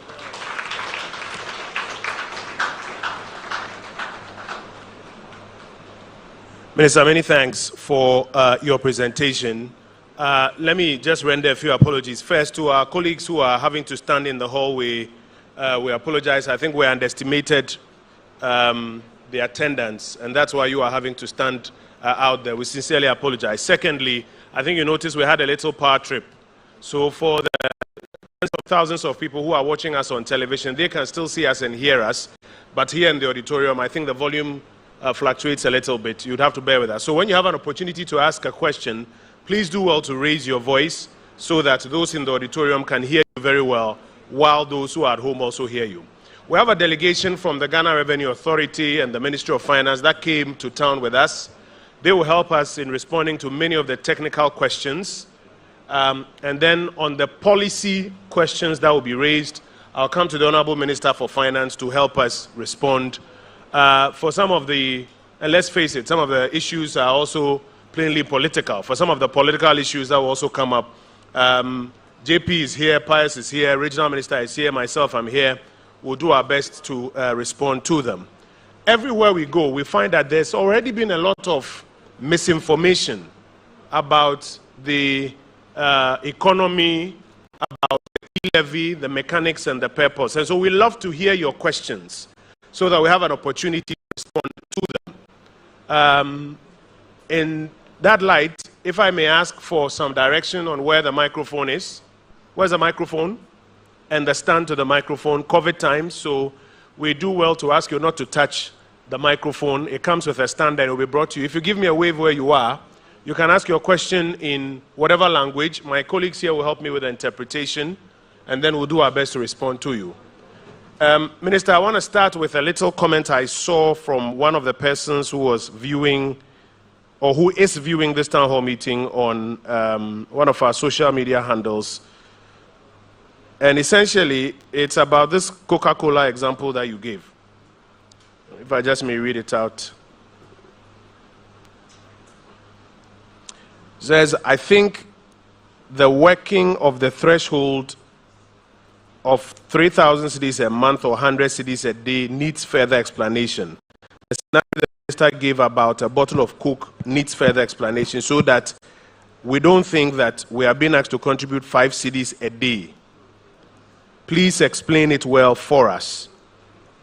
Because if indeed poor people are out, why this propaganda succeeding that it is rather targeting those of us down here who, after all, will not be affected? Minister, I'm sure you get the sense of this communication. So please make a note of that for us. I see some hands, I think, at the back. So, George, you have to help me. I can't see very far at the back. So you select 4 people for me who ask their questions. Minister, your microphone is on. Maybe just to clean up or to clear up this threshold matter. It appears there are still a lot of people who do not understand that there's a threshold. Some people are exempted. Can I have your attention, please? First, let me have, George, please hold on. Let me have everybody's attention. When we're done with this, we'll take questions.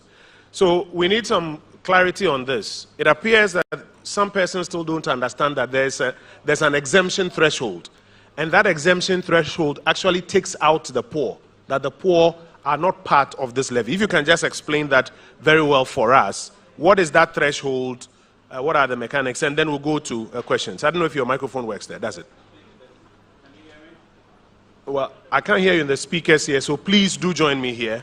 I think the speakers here can't catch you. Please do join me. Let's try again. No, I think it's working.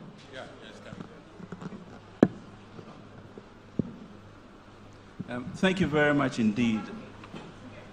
And I think that's truly an important question because you've gotten the sense that this tax is so pernicious to the poor and consideration had not been given.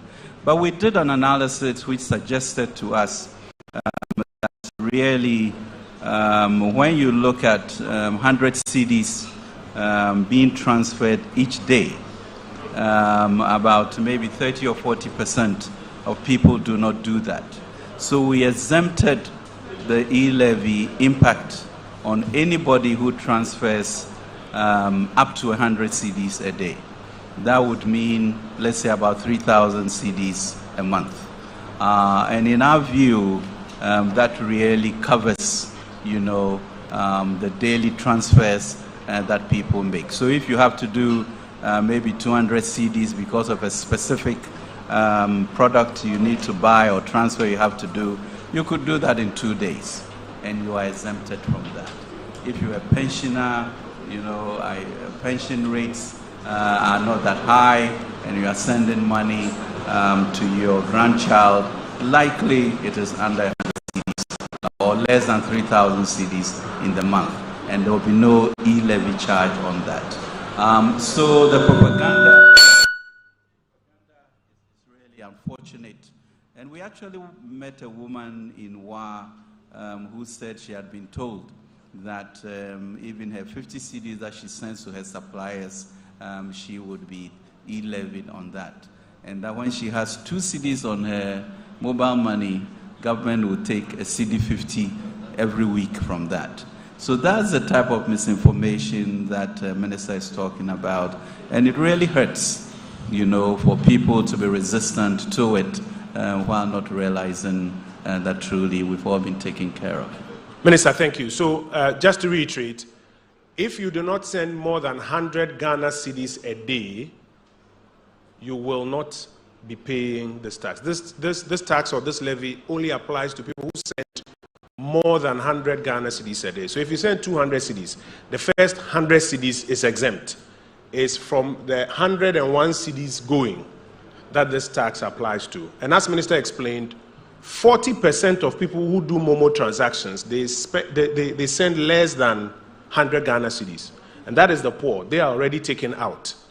It is the gap between them and the top about 2.4 million people who are the only people paying direct tax. Out of the about 15 million people who should be paying direct tax, only about 2.4 million are paying.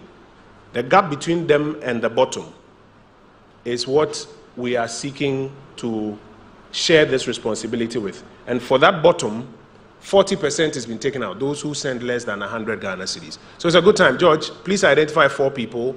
You have to help me and take the microphone to them.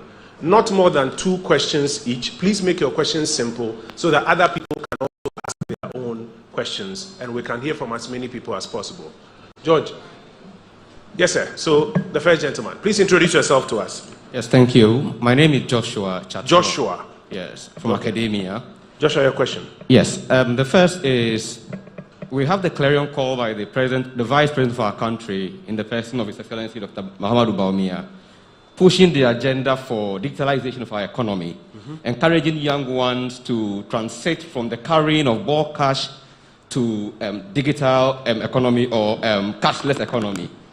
We have E-levy, which has become a lion frightening us from that agenda of participating in the digital economy. What is government strategy of ensuring that, in as much as we push for E-levy, the performance in digital economy are not being threatened and frightened such that people resort to the carrying of cash instead of performing in digital economy or platforms? So how do we ensure that digitization doesn't suffer?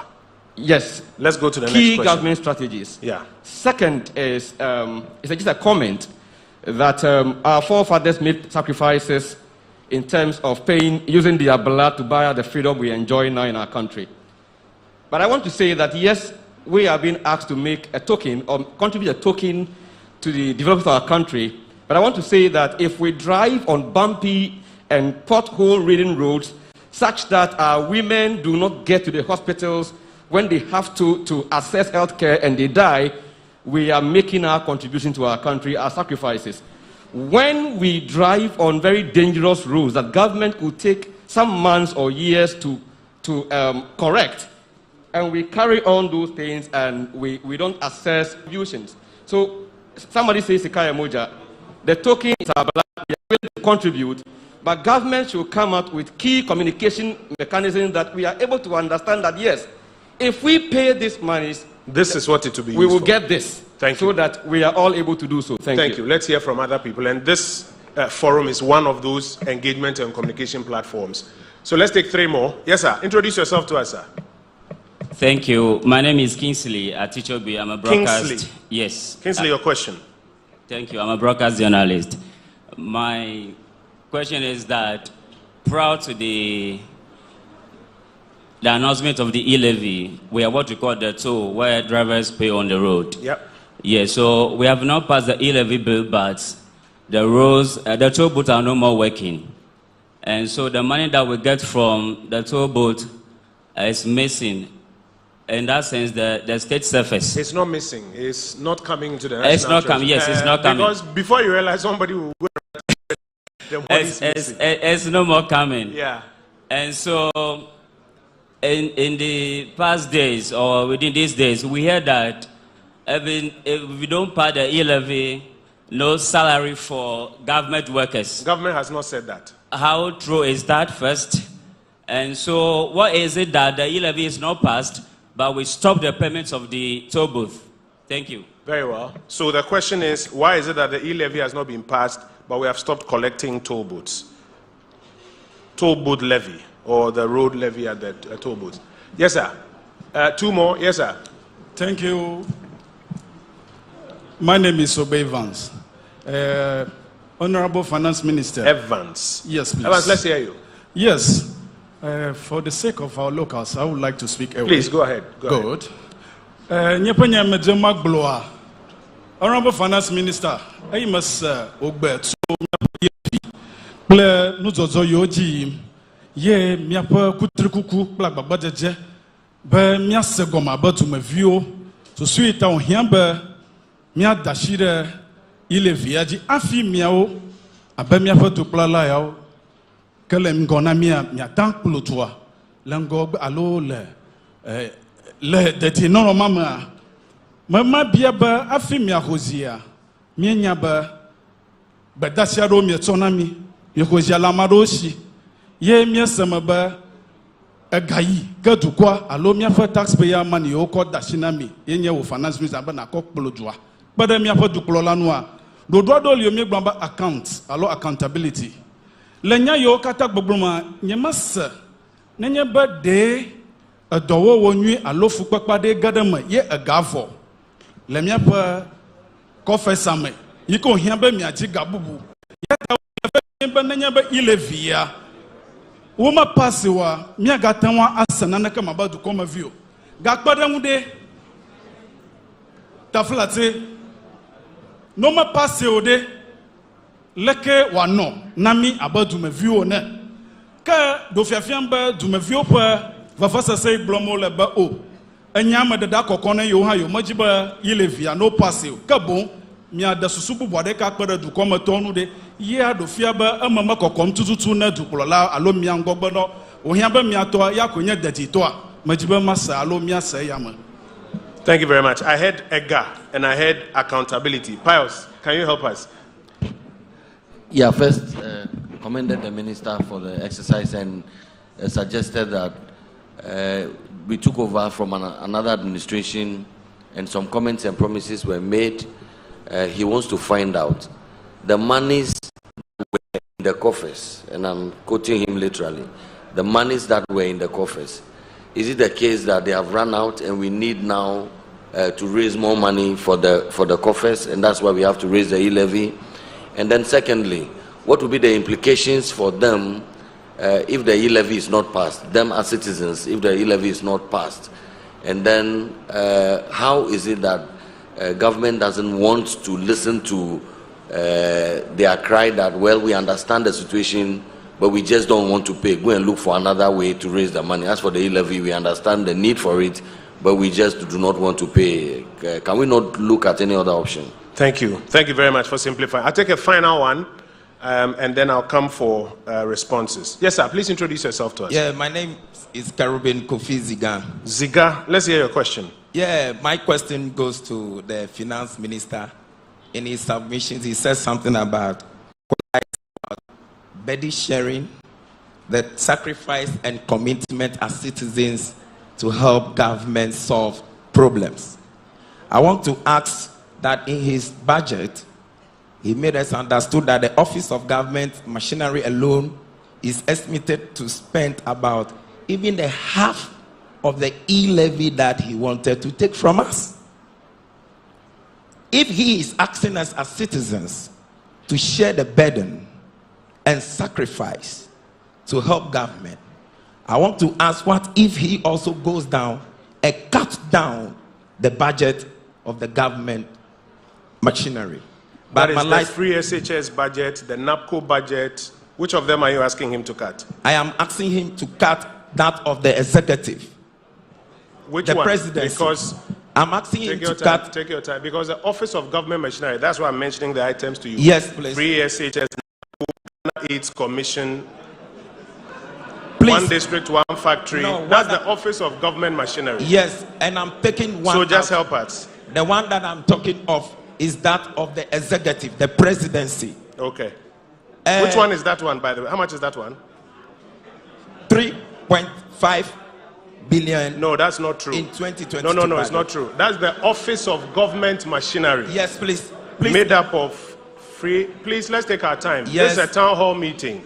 If we don't go through some of these things, somebody gets confused at home. So let's take our time. The Office of Government Machinery is 3.1 billion. It's made up of free SHS, NABCO, 1D, 1F, Ghana AIDS Commission, and all of those ones. You say you are picking the one about the presidency. Mention that figure and tell me, this is the one I want us to cut. This is the figure I want us to cut. Please, I have the rundown here. What I want the finance minister to do. Can I get a check? In all, Check. I'll pick only one out of the government machinery. That of the presidency and that of the executive. I am not privy to the exact amount that he is spending there. I hear you. I'll be fat. Now, my second question goes to my country. Go ahead. Noe, Noe, please join me here. Merekuku mechibe mabia Dumegan Johnny Foyao. Pious ya ewa mikple han viminyo tama yebe pious. Mechibe mabia bede. Egbe mile miagbo abe pefio be Mr. Ngome nemi naga kokpe de jidu duon le miama joga o me. Gake mechibe mabia be Peiva yi eimeka o khle jidudu fedodo de Ghana to konwa ganto me mesenya de ke chomia gbo namio de o fle nanu le khetosi o me khefe na kheto ma ha akpe. So, Honorable Pius, you want to quickly interpret that for us, and then we'll start the responses from there. So, Ziga, thank you for your question.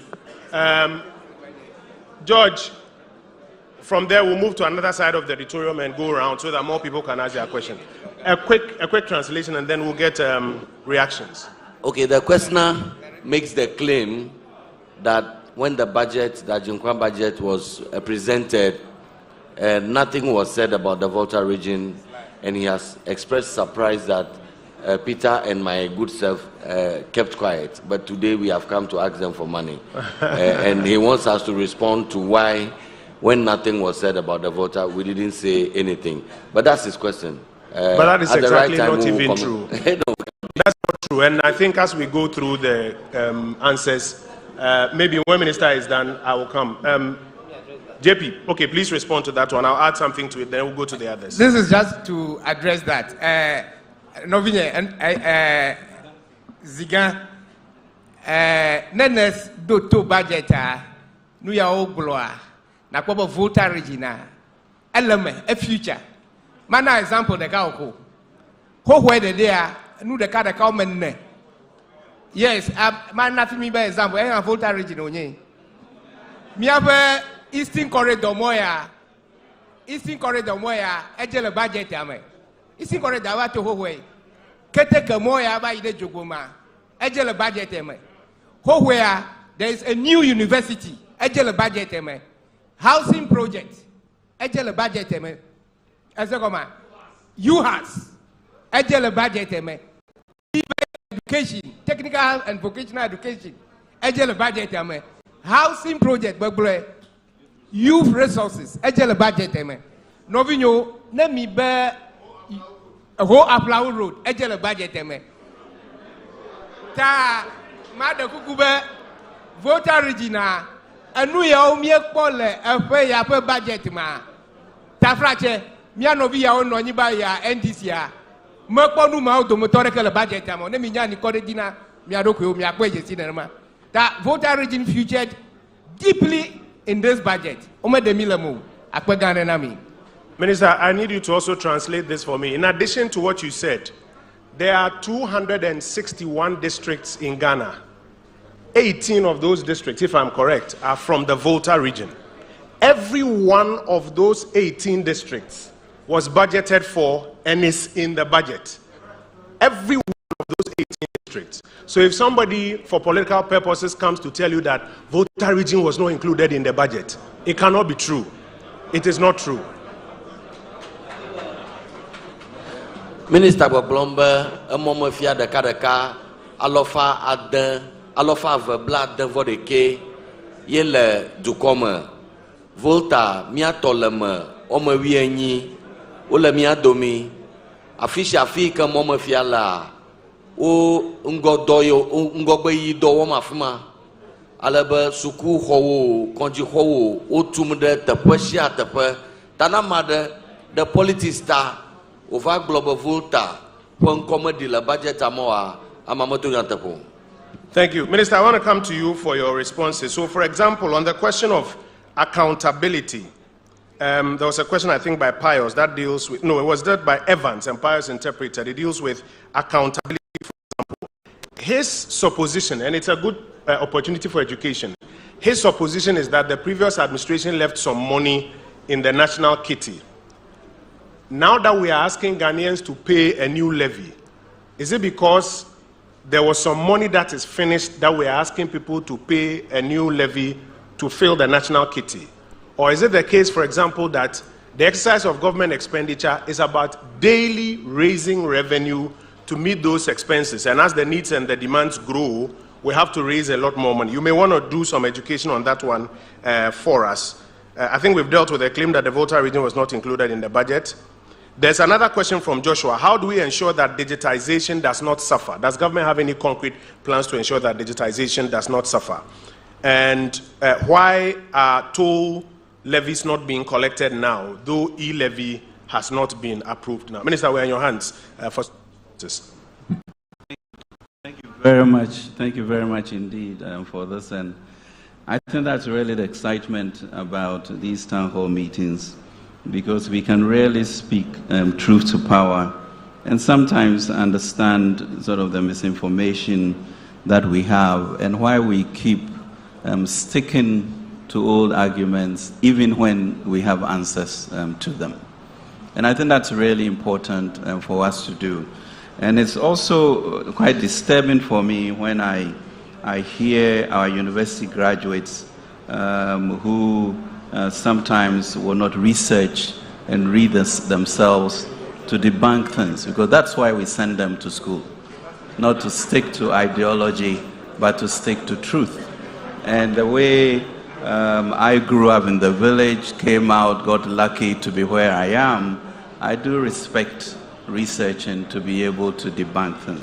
For example, we talk about the issue, and a lot of hyperbole, the lion frightening us out of digitalization.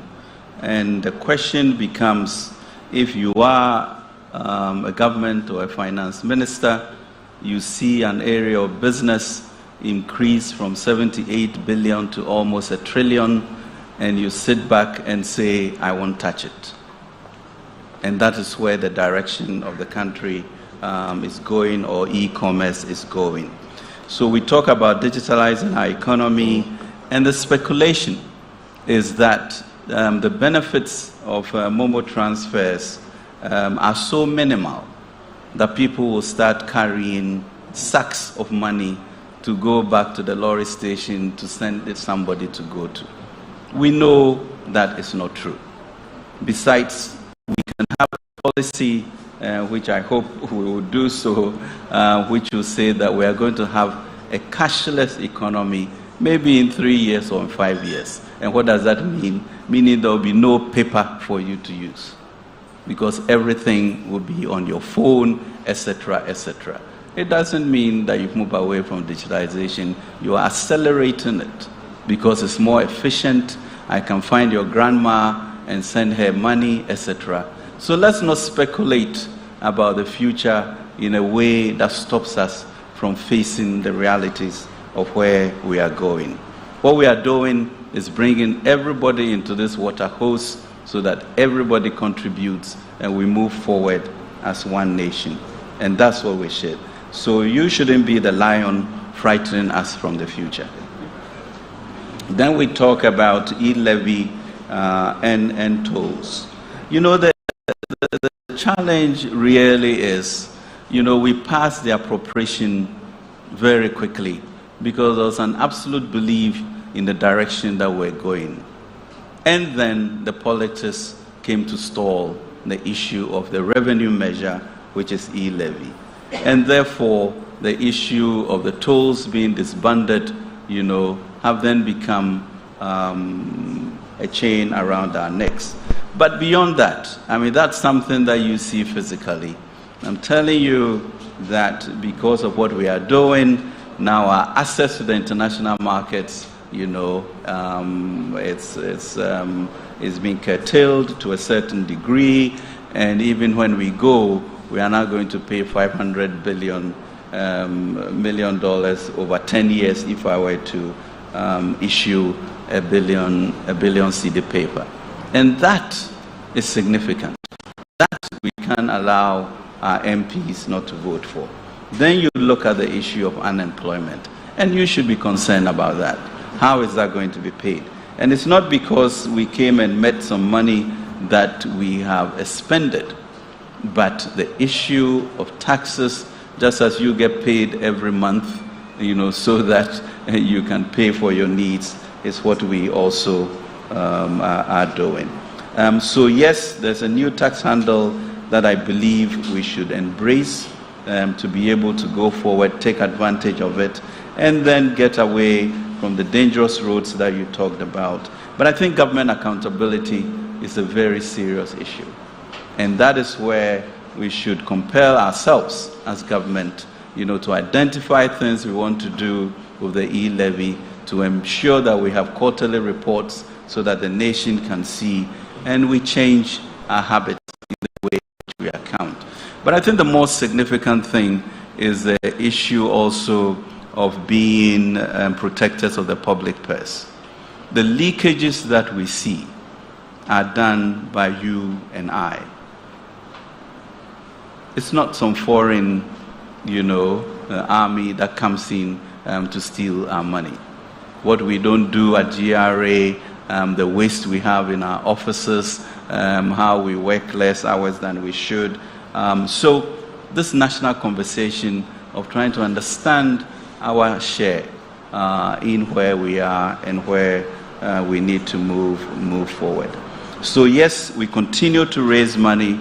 We continue to be, for example, Minister of Information, the natural thing would have been to say, increase petrol prices. Can you imagine if that had been the option, given that now petrol prices are changing?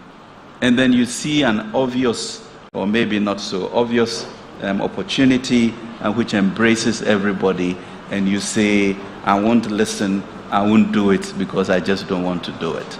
That's no way to run your family. That's no way to run a country when we are faced with the realities and only some 2 million people, 2.4, are paying for you. And that's the conversation we must have. The honest truth about how we move forward as a country to pay our way, borrow less, get our youth employed, reduce our debt, and also build our infrastructure. Thank you. Thank you very much, Minister. Honorable Pius, I'll come to you briefly to interpret, but let me just provide this information. My brother who has a question about the Office of Government Machinery. Sometimes when you listen to radio or you go on somebody's social and say, hey, they've given Akufo-Addo 3.1 billion in chop. And we repeat this thing. My brother, I beg you, it's not true. It's in Appendix 4A of the budget. I beg of you to pick it up and look at it yourself. It's in Appendix 4A. And for the benefit of what we are doing, let me go through it. When you go to the Office of Government Machinery, there are agencies under it. The Ghana AIDS Commission, GIPC, etc. Some of the agencies, their budget is about 827 million. Then there are the public enterprises. They have a 10 million budget under it. Scholarships. We want more scholarships for more of our young people. 300 million. Maslock, 50 million. NAPCO, and even with that, you see all the issues that are coming up. 520 million. The National Identification Authority, 200 million. 1 billion of that 3 million is for the Infrastructure for Poverty Eradication Program. Some of the little projects we have in our districts that have to be paid for. The list goes on and on and on. It's there. So when you hear somebody bandying it about that 3 billion, that's the executive's money, so it should be cut. My brother, with the greatest of respect, it is not true. It's called Appendix 4A. It's an honest conversation. Open it up, look at it, and go through it line by line. You realize that all of those are lies. They are not true. Honorable Pius, if you want to box them together for us, and then we'll move to the next round. Minister's microphone. I think we should also remember that about 3 weeks ago, we cut expenditures by 20%, and we have sent that instruction to all of the MMMDAs, so we manage it. So the issue going forward, ladies and gentlemen, family, is not anger. It is just cold analysis as to where we are and the difference between politics and the republic. And if you can read, then research it. You know, we are not a parroting country, and we are not. Let us fly high and stay up there. Honorable Pius. Yo, Minister Bobrombe, manya jikunya onyo, badesha mana bojidi, mi klan wao, na mi asa goma. Majijiwa, mamala blavaji, alofara ka mamada blavaji, 20% cut. Ye yo wo across all MDs. Ta yo cut via Information Minister da goma ba, na mi ba Office of Government Machinery. Mafia be president per office Osogbo Namianya be GIPC Ghana Ace Commission Plateau Ohon Lakpama Oka Ghana Scholarship Plateau Lakpama Oka Ghana Edawo 827 million Public Enterprises 10 million Scholarships 300 million Maslock Ikaduna Ghana Minyada Daoko Chanashe 50 million. NAPCO ika 100,000 so Hilda Doma 520 million. National identification Ghana card omemela 200 million. IPEP infrastructure for poverty eradication o bochodam ochiowom ono wonder mi apakopa ojikan 1 billion ta 3 billion na fonya yofia hayo makhlafia deja or we might another 2 billion for list as of but office of the government machinery manya duplolapa office igbomemielo yenyama onamianya ba miga do vovo na miado kyo ba nu ya wo memiela o miaba miawo digitization ta mi vovo domba nu ya echachitre digitization oba bonwa ye gbona pepegere digitization ahun na fia ka miaba miya ya na miayi biabia ba enua haya kwenya nwi to mi atianwa dumavio ba yo hwedama kaka meji mo bubuade oba yo butamocho mo mamle o katang edwenye ba yo ta dara meji kloto kaka yo butamocho kamo katangwa sui nwi to kekia ke ikemi atianwa gba ikema refu papa dara miao dumavio jia yenya E-levy agbloma yo le heyo kata susoa na yo to moma wa afukpekpe bon idaga yo la de dumavia oji akpa. Thank you very much. We'll come for the next round of questions. George, microphone. Let's move to another. And let's look for some of the ladies. There's a lady here in an orange shirt. Oh, there's one of our chiefs here. So when we are done, madam, we will do some gender bias and come to you after Togbe has spoken. We'll come to you and then we'll take a few more from that side. Miabe regional minister Buto, la métier opété il va vivre. Mi le top opété te belle Volta régime. Do is on me. Et mi quoi du John Tobe ekbea.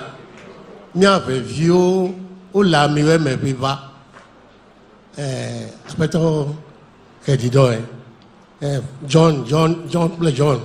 Peter play John. Ya Petro play Uganda si. Ya kale. Miabe ya métier ento Ken, Niawele Doji. Egberu Kulebe, Evine Idume, Eyadene Gule, Nebovape, Nevasadam. Le talk, le no viobo. Eyi gela menye vote wa union. Mele vote wa bel. Wanyebe election ta over benemi no kule nemi vote na yiwo. kokua yin enelia javifiaga meiji enya benemi wonane ni ko jira dukodo ni to beto kele ne mi vivia so ga beto ble to bubu gede wedi e kai ne gamele ola ma to wonane ka yata ni ko jobo vala mi ga ba biabe yo to jela nu ke tututu ke len mo to mede no chinemi e labe mi chobe NDC le parliament MPP le parliament o boto desupo o boto nyanu gege wa ole o lo no no pe nkupo nu ke len mo metare akpado aglobe E-levy ke nye gadimonu be mi akwa jira mi adukodo ke melewre nu katai cheta mi ake mi suba o mele gba no regibede E-levy never e ya ke telo cho o gbo le tepe vovo cho le mi agbovade elemia asemei eyata mi dibe minna mi ano vi ke to va mi agbo fifi ebede nu si anu ko wa veveto budget o bo wa gadodo ne Ghana duko le peme amere ko se dodo o pa dodo je ame ke to gbo bi o mi awon fiao yo nya duko plo la nya yin gba to ela o mi nya ne le budget mo ne no do jila wa va mi agbo yata mi le babia cho mi asi gbambede ne mi wo mi abajete ne mi apetede mi na copy mi awo je ne mele mesewe mi ayo Peter wava ava de me be no fide mi atere regional minister on pe pa nge ko ngoro de fi agomede ele bra English gbe dodo level wo necessary e go necessary yata mi le gbogbo be na budget ke gbolo mi le viere mi na copy mi mimi eche mi akpo aden mene mi avio le yaun ma je ba wo mejo E-levy ko ne sedef mi o E-levy age gavea ne ya nye gave la ne mi se ko me ko mi ajo gade la bena de vie de gale ba bia se be tafraje ma yo sigbelo ele ba bia be yo lo be ne yo jo gaga ke ni o se me ele o le me se igbe for Johannes le Petro mais tu vas voir quoi il peut chaque anu ya medeo to pe dagadu le mi e to pe le mi on to pe gabu su le mi ademe ko pere we ne va ni ajoko le pa ki mi Peter pe le Johannes o wa don ya tari mi le ba bia cho mi asibe mi na copy mi awo che ni mi no popo ke mi ya de mi ba ya to de me ne mi aviwe e veliade inya velia ame kini to ya ko mele nga eka ajoga hell na ba ki to so mi yo fifie ka bobo le ki mi de bubu le mi ape do ape we ki yo ya wo mele ajoga hell ri ne mi jo E-levy ko wa minya mi ando je minya category of people who are not paying the levy ne mi ko E-levy de ever yo maga jogawa e dodo ka mi wa de o apene mi akpe togbe akpe Petro and Yohane, I will come to you to respond in Hebrew, and then Honorable Pius will do a quick translation of the question and answer for us. There's a lady who was in an African print. Yes, let's be biased towards the ladies a bit. So let's hear you, madam. Please introduce yourself. My name is Patricia Peu, and then Patricia. a teacher. Your teacher. Let's hear you. My question is, in this country, we export gold, cocoa, fuel, just to mention a few. But our problems are still the same. We still have unemployment problems. We have bad roads. What is the guarantee that the E-levy will help solve this problem? Solid question. And then the second question too is that looking at public sector workers, we pay taxes. We pay taxes both directly and indirectly. But bringing this E-levy now, is the government not overtaxing public sector workers and whereby overburdening them? Thank you. Can I ask you to please give her a round of applause? The first lady to ask a question, but her questions think, speak for a lot of women who are here as well. There was another hand at the back there. Yes, sir, the gentleman in the blue shirt. And then I'll take a final one and come for responses. Yes, sir, introduce yourself. Yeah, thank you. My name is Dr. Felix Nyako. Dr. Nyako, let's hear you, sir. Yeah, please. In the 2022 budget statement, it is estimated that Ghana's oil will be sold at $65 per liter or per barrel. But today, the world market price has shot up to $107 per barrel. That gives a windfall of about $42 per barrel. And times the number of barrels that we export, because Ghana is more or less a net exporter of oil. What is government using the windfall for? To the extent that fuel prices keep skyrocketing in the country, aside that, Ghanaians are being asked to pay E-levy again. That is the first question. Yeah. The second one has to do with the finance minister made us to understand that COVID has affected everything. Therefore, it is important for us to pay E-levy, which is like E-levy more or less has become the panacea to solving. No, he hasn't said that. I'm not saying he said so. He hasn't said it's a panacea. I'm saying. But I'm just interrupting. Sorry, I'm just interrupting you because you see, for some of these things, the moment we don't correct it, somebody takes it home. That is the suggestion we are making. The very reason why I said this is that per every government agency, it's like E-levy is based on that. For example, our brother Pius talked about the youth, National Youth Authority. Without E-levy, the authority functioning well. He didn't say that, by the way. But you go ahead. He did. No, he didn't say that. But you go ahead. Well, Honorable Peter made us to understand that E-levy will help in facilitating railway to go through to Hogware and all that. Yes, I mean a way of revenue. Yes, we know. But we know that COVID has also led us to get sort of some financial support from outside. We had, please take your time. We had money from IMF of about $1 billion. We had SDR allocation of $1 billion. We had 430 million from the World Bank. We have 250 million from the Stabilization Fund. We have the Central Bank, which is Bank of Ghana, also printing money or giving some money to Ghana government of about 10 billion, which in all will give us about 25 point something billion. We know that there was a revenue shortfall of about 14 billion in 2020. So if you have about this 25.5 billion coming in and looking at our revenue trajectory, in 2021, we were supposed to raise about 70-something billion or so. Now we estimated to raise about 100 and something billion. So with all this, my question is that if you want us Ghanaians to pay, like the finance minister said, pay and there will be accountability. Is it only with E-levy that there will be accountability for? Or what about what happens to the other funds that have been given to us? What happens to them?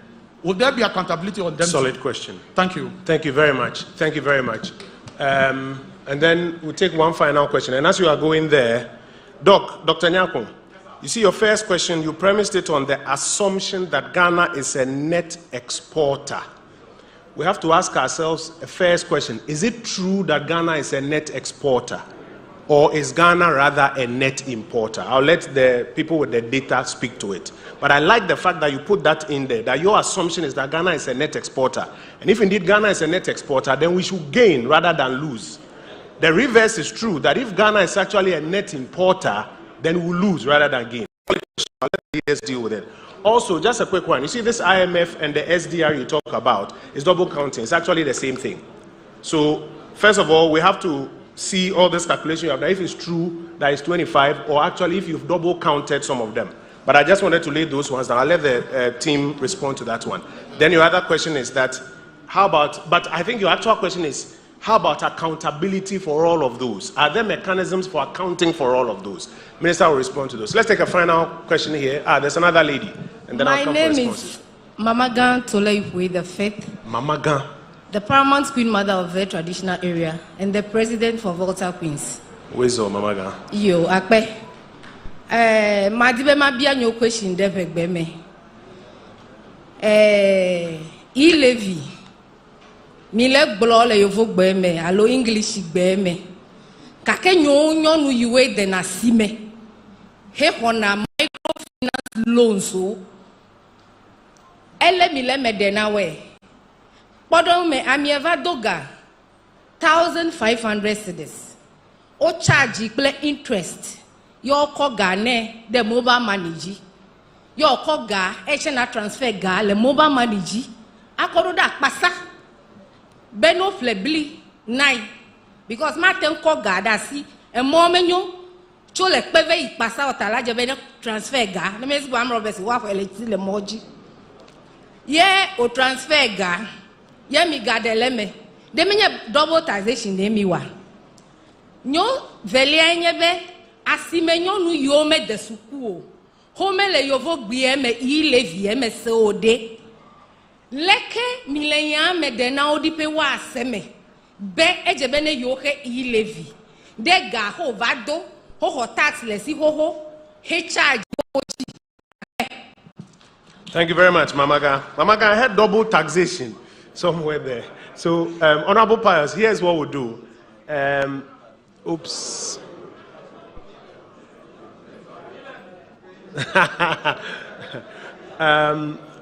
JP, let me ask you to help us deal with Togbe's first question, because I heard him refer to you a lot. I don't know if the question was directed at you directly or if it was just a reference to you. It was just a reference. Okay, then Honorable Pius, interpret the two questions for us. We'll get responses and get the interpretation. Then we'll move to the other questions in English. I think that's fair to approach it this way, correct? So, Honorable Pius.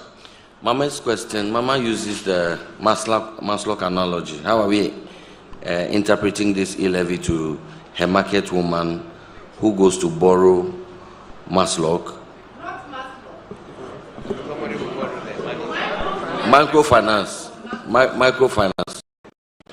Microfinance. And then there is a interest charge on the microfinance loan. And she has to send this loan to Pasa to buy corn. Presumably the woman sells corn at the market. So there is interest charges on the loan, and then she sends the money to Pasa to buy the corn, and E-levy is allegedly being charged on that transfer. So is she not being double taxed? That's the double taxation. The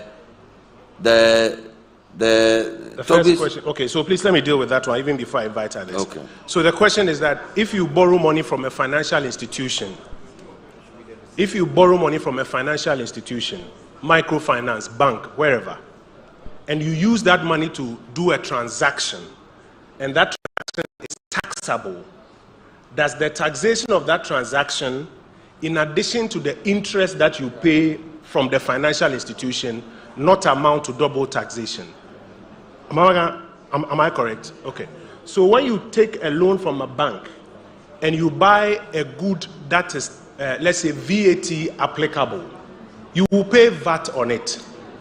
The fact that you have paid VAT on that particular good, in addition to the interest that you paid on the loan you took from a bank, does not make a double taxation.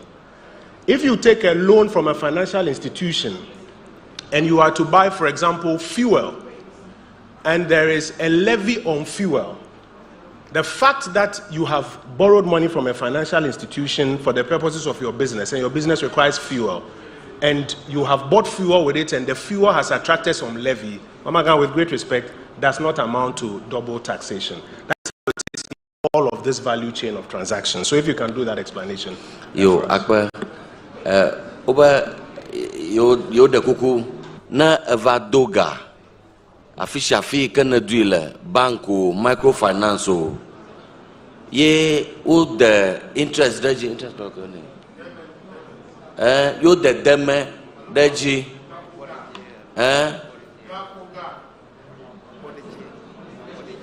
interest bodeji never doga ye interest legia na ko gama ko planane yika iha o tax ne miche ko ba na doga ina ko plavo alo na ko plavu alo na ko je ami ye o dami o the tax de ami agia menye ye o yona ba double taxation no double taxation amount ta amatan doga ako wumbubu ade amaratan doga ako plemwe amaratan doga ako achashie na dodo ya wo ye onye tax le amiagia na doga ina kwe plamia menye double taxation enyama do mahi amagba amia biaba nuka ko nye double taxation na no de goma kakanu ya yomula ba double taxation na mara kukumanya gome nyaba na doga ye interest leji ko na kweve plamwe ko muga ho tax da kamaju me yo na ba interest double taxation no. Thank you. And then on Togbe's question as well. Pass on Togbe's question. Yes, Togbe's question is largely a commendation that this exercise is happening today, and it's happening at a time that is political season.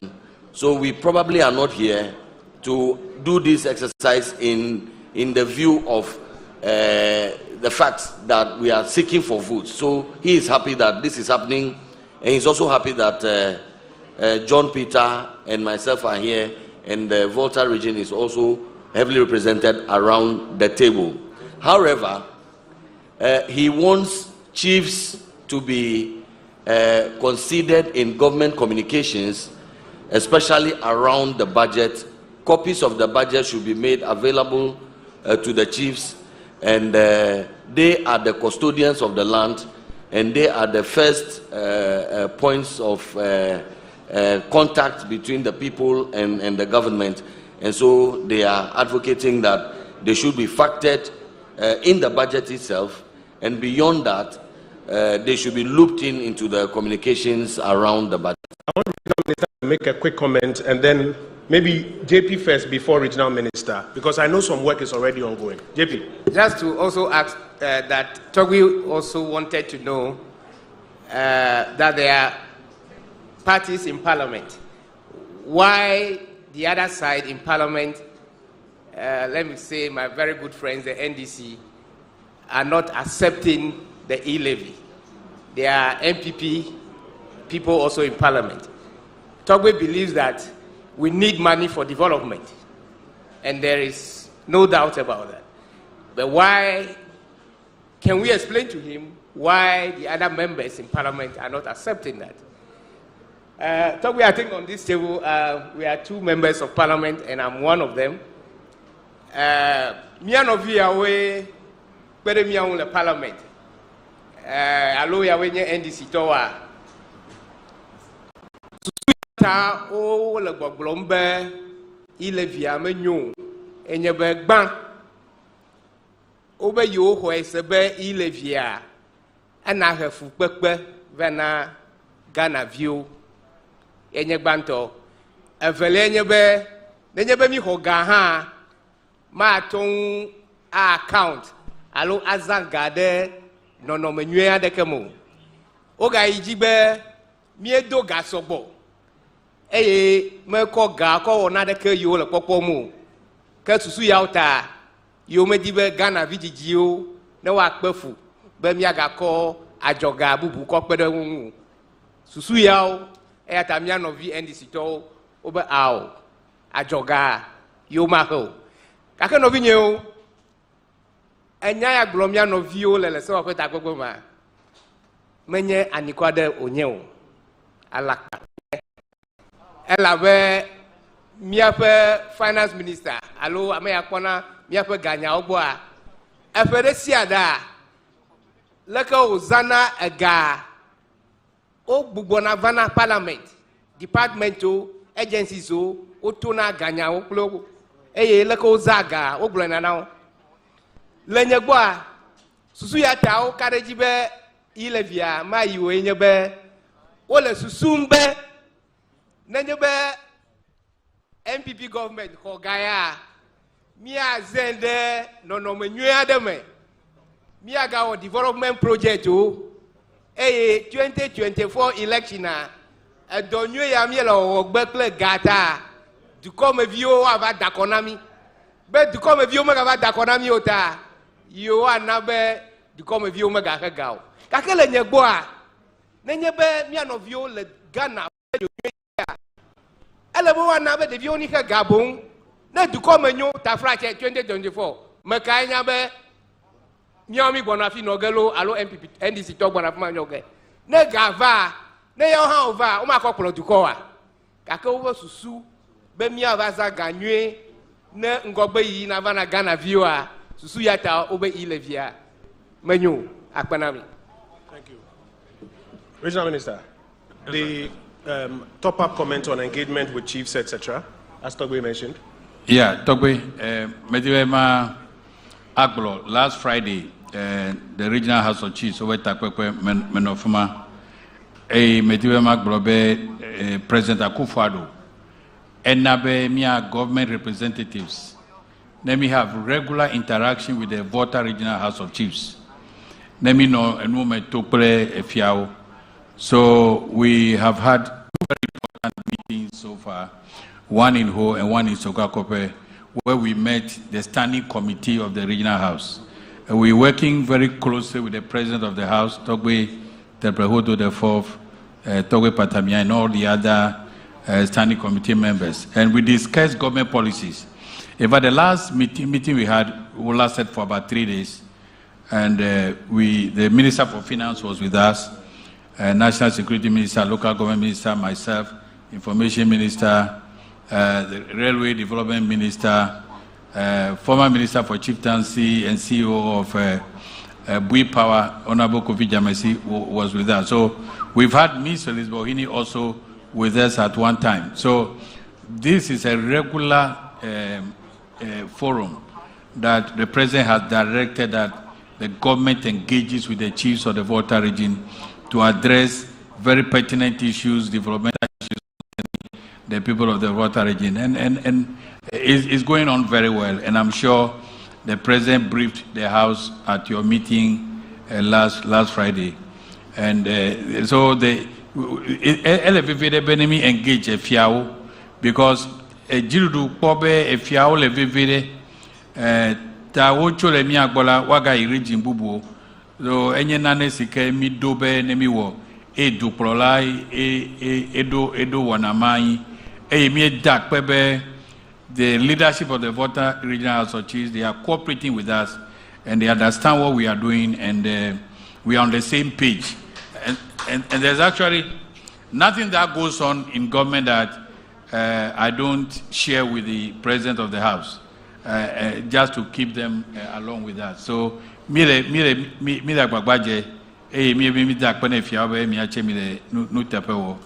you. Is very well noted. Advice is already being worked on, that engagement with traditional authority. I want to go to Minister for some of the other questions. A question by Patricia, that if after exporting gold and crude oil and everything else, all our problems are not solved, can there be a guarantee that when we pay some more, all our problems will get solved? Minister, I think that's a question, it's a policy question for you. Dr. Nyako's first question is operating on the assumption that we are net exporters of crude oil. I'll take your comment on that one. And he's also asking, is it only E-levy that there will be accountability for? Or the others that he has heard in the grapevine that government has received, some of which are indicated to him amounts to double counting. Will there be some accountability for that as well? Minister, I think those questions are directed to you. And then I'll come for the final batch of questions. Thank you. Thank you. very much indeed for that. And Togbe, thank you for your wise words at the beginning of the session. And I think that's important because it brings some sobriety. It brings some sobriety to what we are talking about. And the old way of gathering so that we can hear all sides and then make a decided move forward.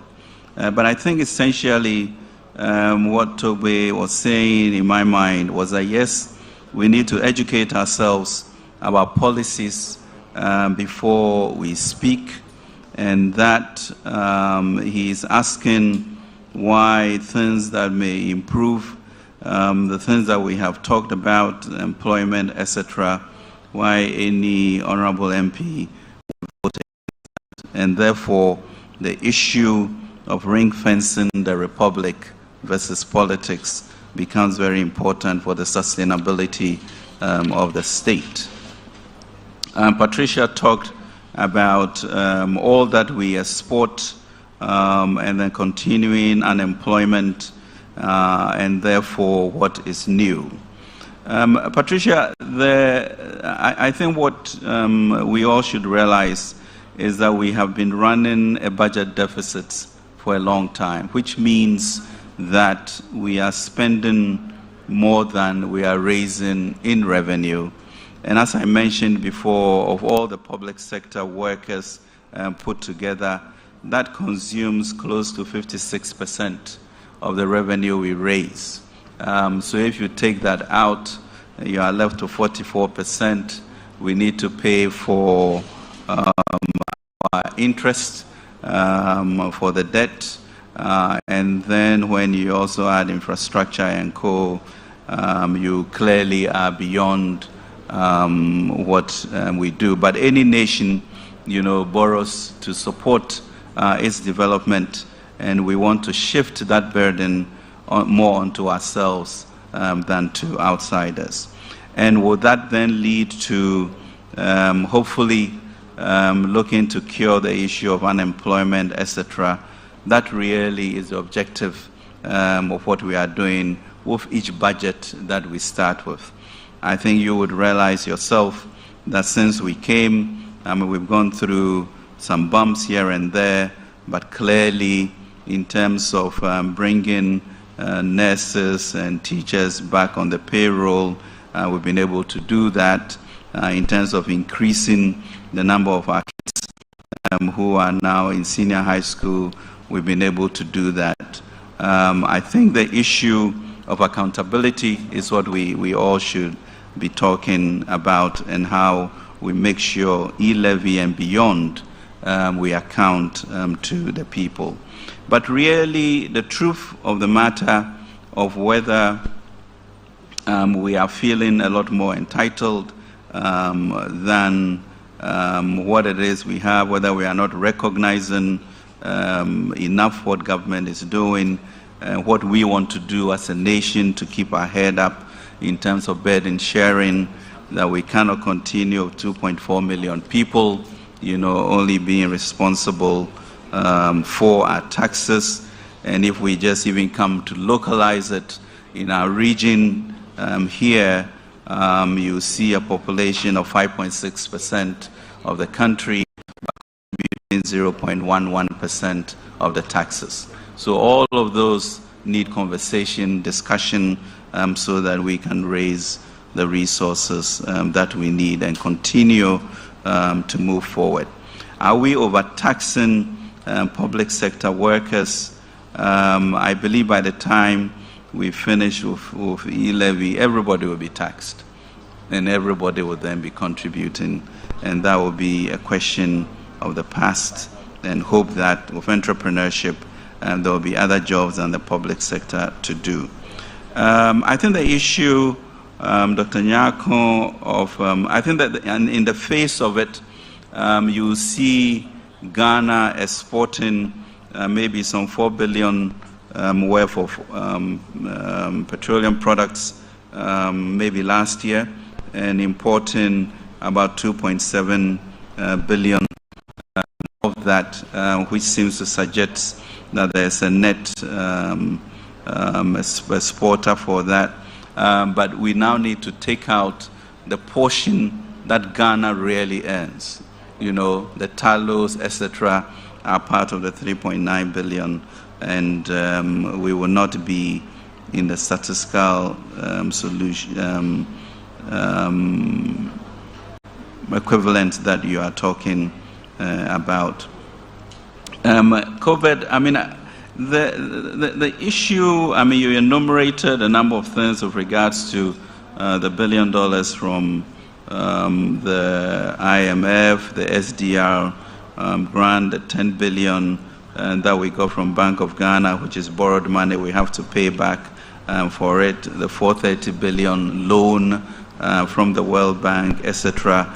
That was all put together, in which that went to the business program by MBSSI, the water, the electricity during the lockdown, and the food.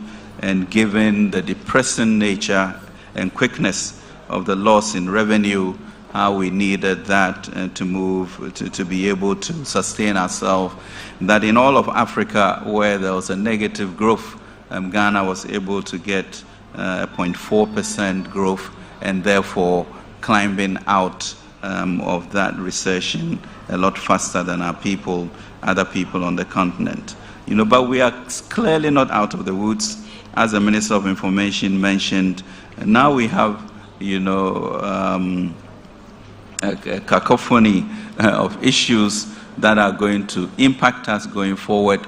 Inflation is just shot up by 600 to 800 basis points for the West, and therefore the Fed is going to increase rates, which will affect our interest rates.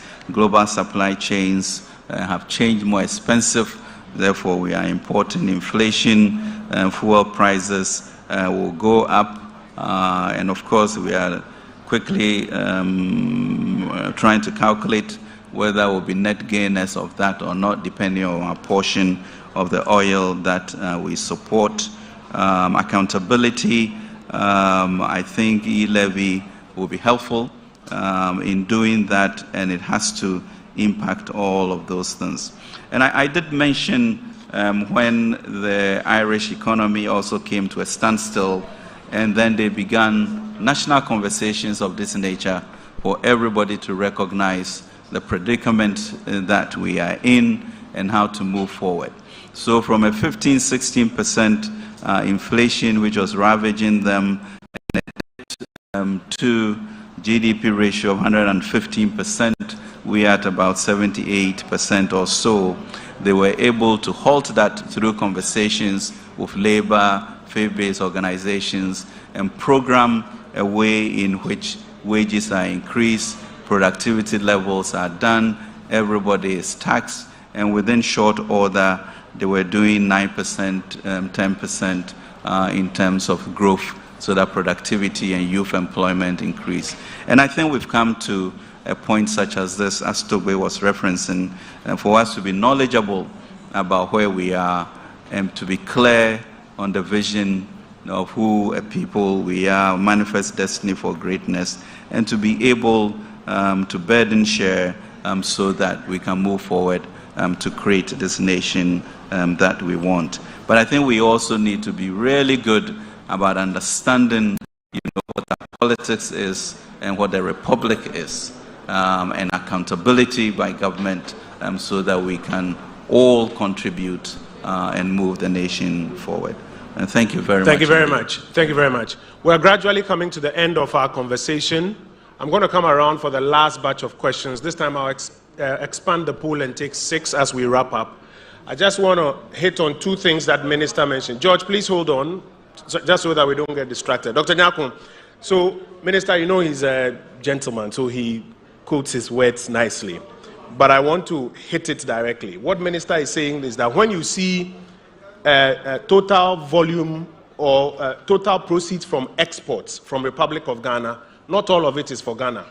Remember that when the oil was found, Ghana did not have money to do participating interest. And so the companies that are mining our oil, they are carrying us. It's carried interest, a small percentage.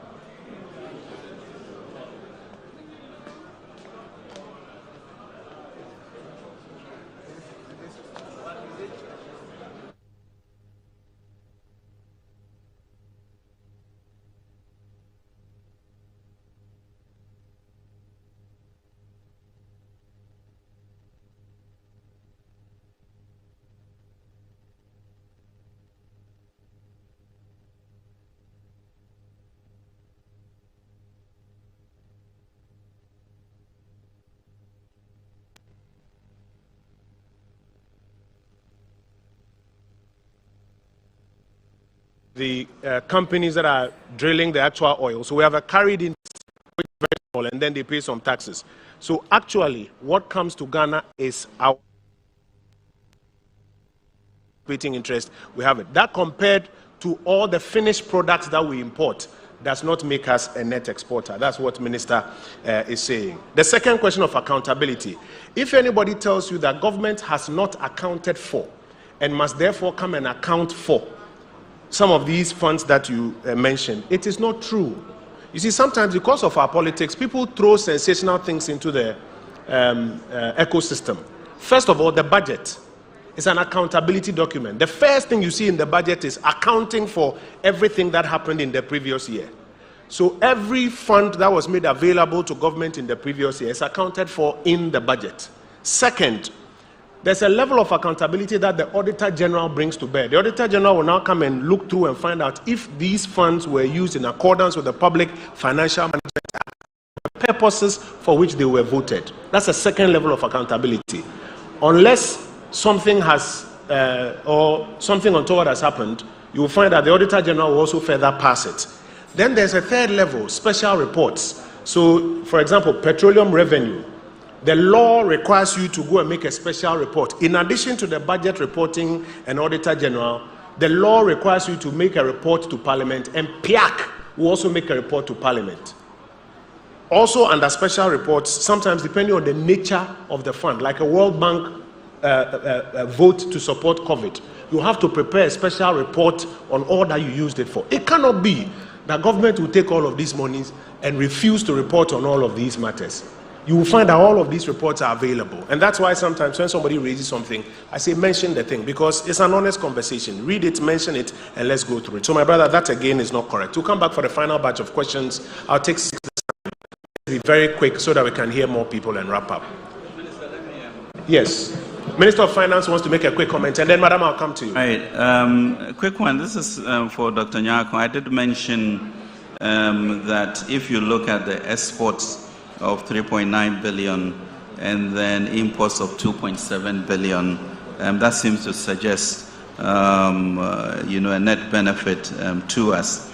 In actual fact, of the $3.9 billion of exports, Ghana's share is $519 million. $519 million, and we imported in 2021 $2.72 billion. So our share is 519. We imported 2, so you are, deficit in terms of what we do. But if you add all of the shareholders, as a minister mentioned, then it seems to suggest that. So we dig a little deeper into the statistics, and you realize the situation that we are in. Thank you very much. Thank you very much. So we are importing about 4 times, about 2.1 as against 500 million, about 4 times what we are earning from our share of the export. So don't let anybody tell you that story that Ghana is a net importer. Yes, madam, let's start with you. Ghana is a net exporter. Thank you. Yes, madam. I want to draw an analogy here. Let's take the country... Madam, what's your name, please? Respectfully. Benedicta. Benedicta, let's go. Yeah. The country and the government. A nuclear family, a father, mother, and children. Here is a father who takes decision, who carries out, and asks the family to just follow. Now, the family has been following. The father has come to a precipice. Nowhere to go, and now turns to the family. What do we do? What will this family tell this father? Let me zero in to the free senior high school. The free senior high school implementation is good, but there were a number of challenges, and a number of groups have called for review. No review has come.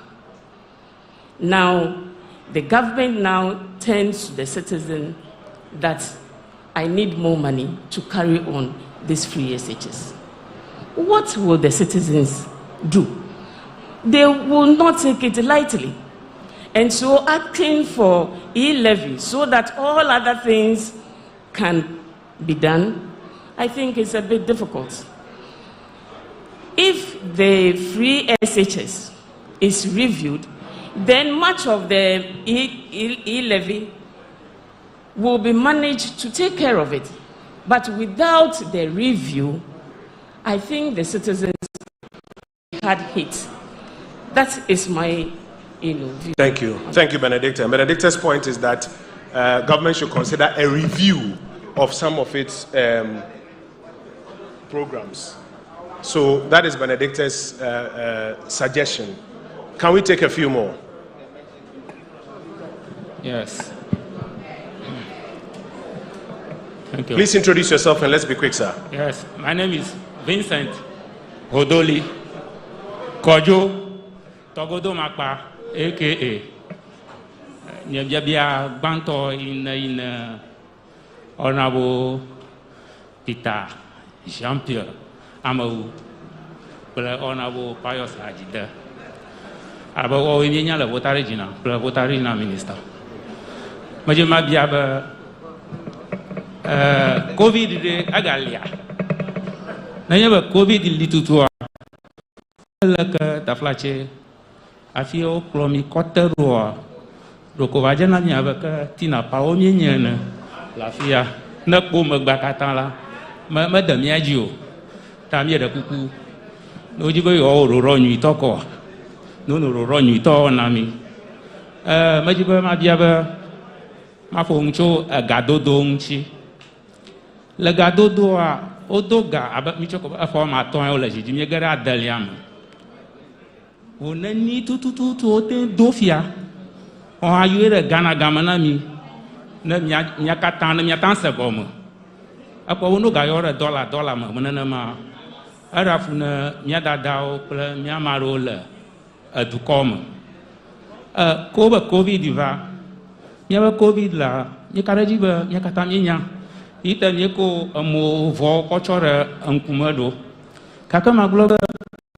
Gabu Bueka, Batato, Onami, play individual Nami, de a gamma de Badashnet Yamoti on Contanami.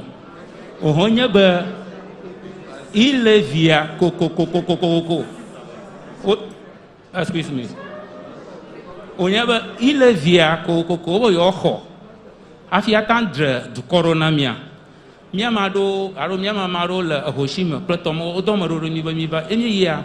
Ogo glomba evil ko glomola shikenyeba E-levy ma yo mula ba evil apoya mo go mo semu ta mi da kuku no ba no jagbagba no wo ngonyu to na mi le dukoma na dukoma na fa nya no ala ba afififi va bora dukoma le gbegbe do wo mo abo nyeti ngo go mo semu ona bo pa sa jide chafu re mi no vio.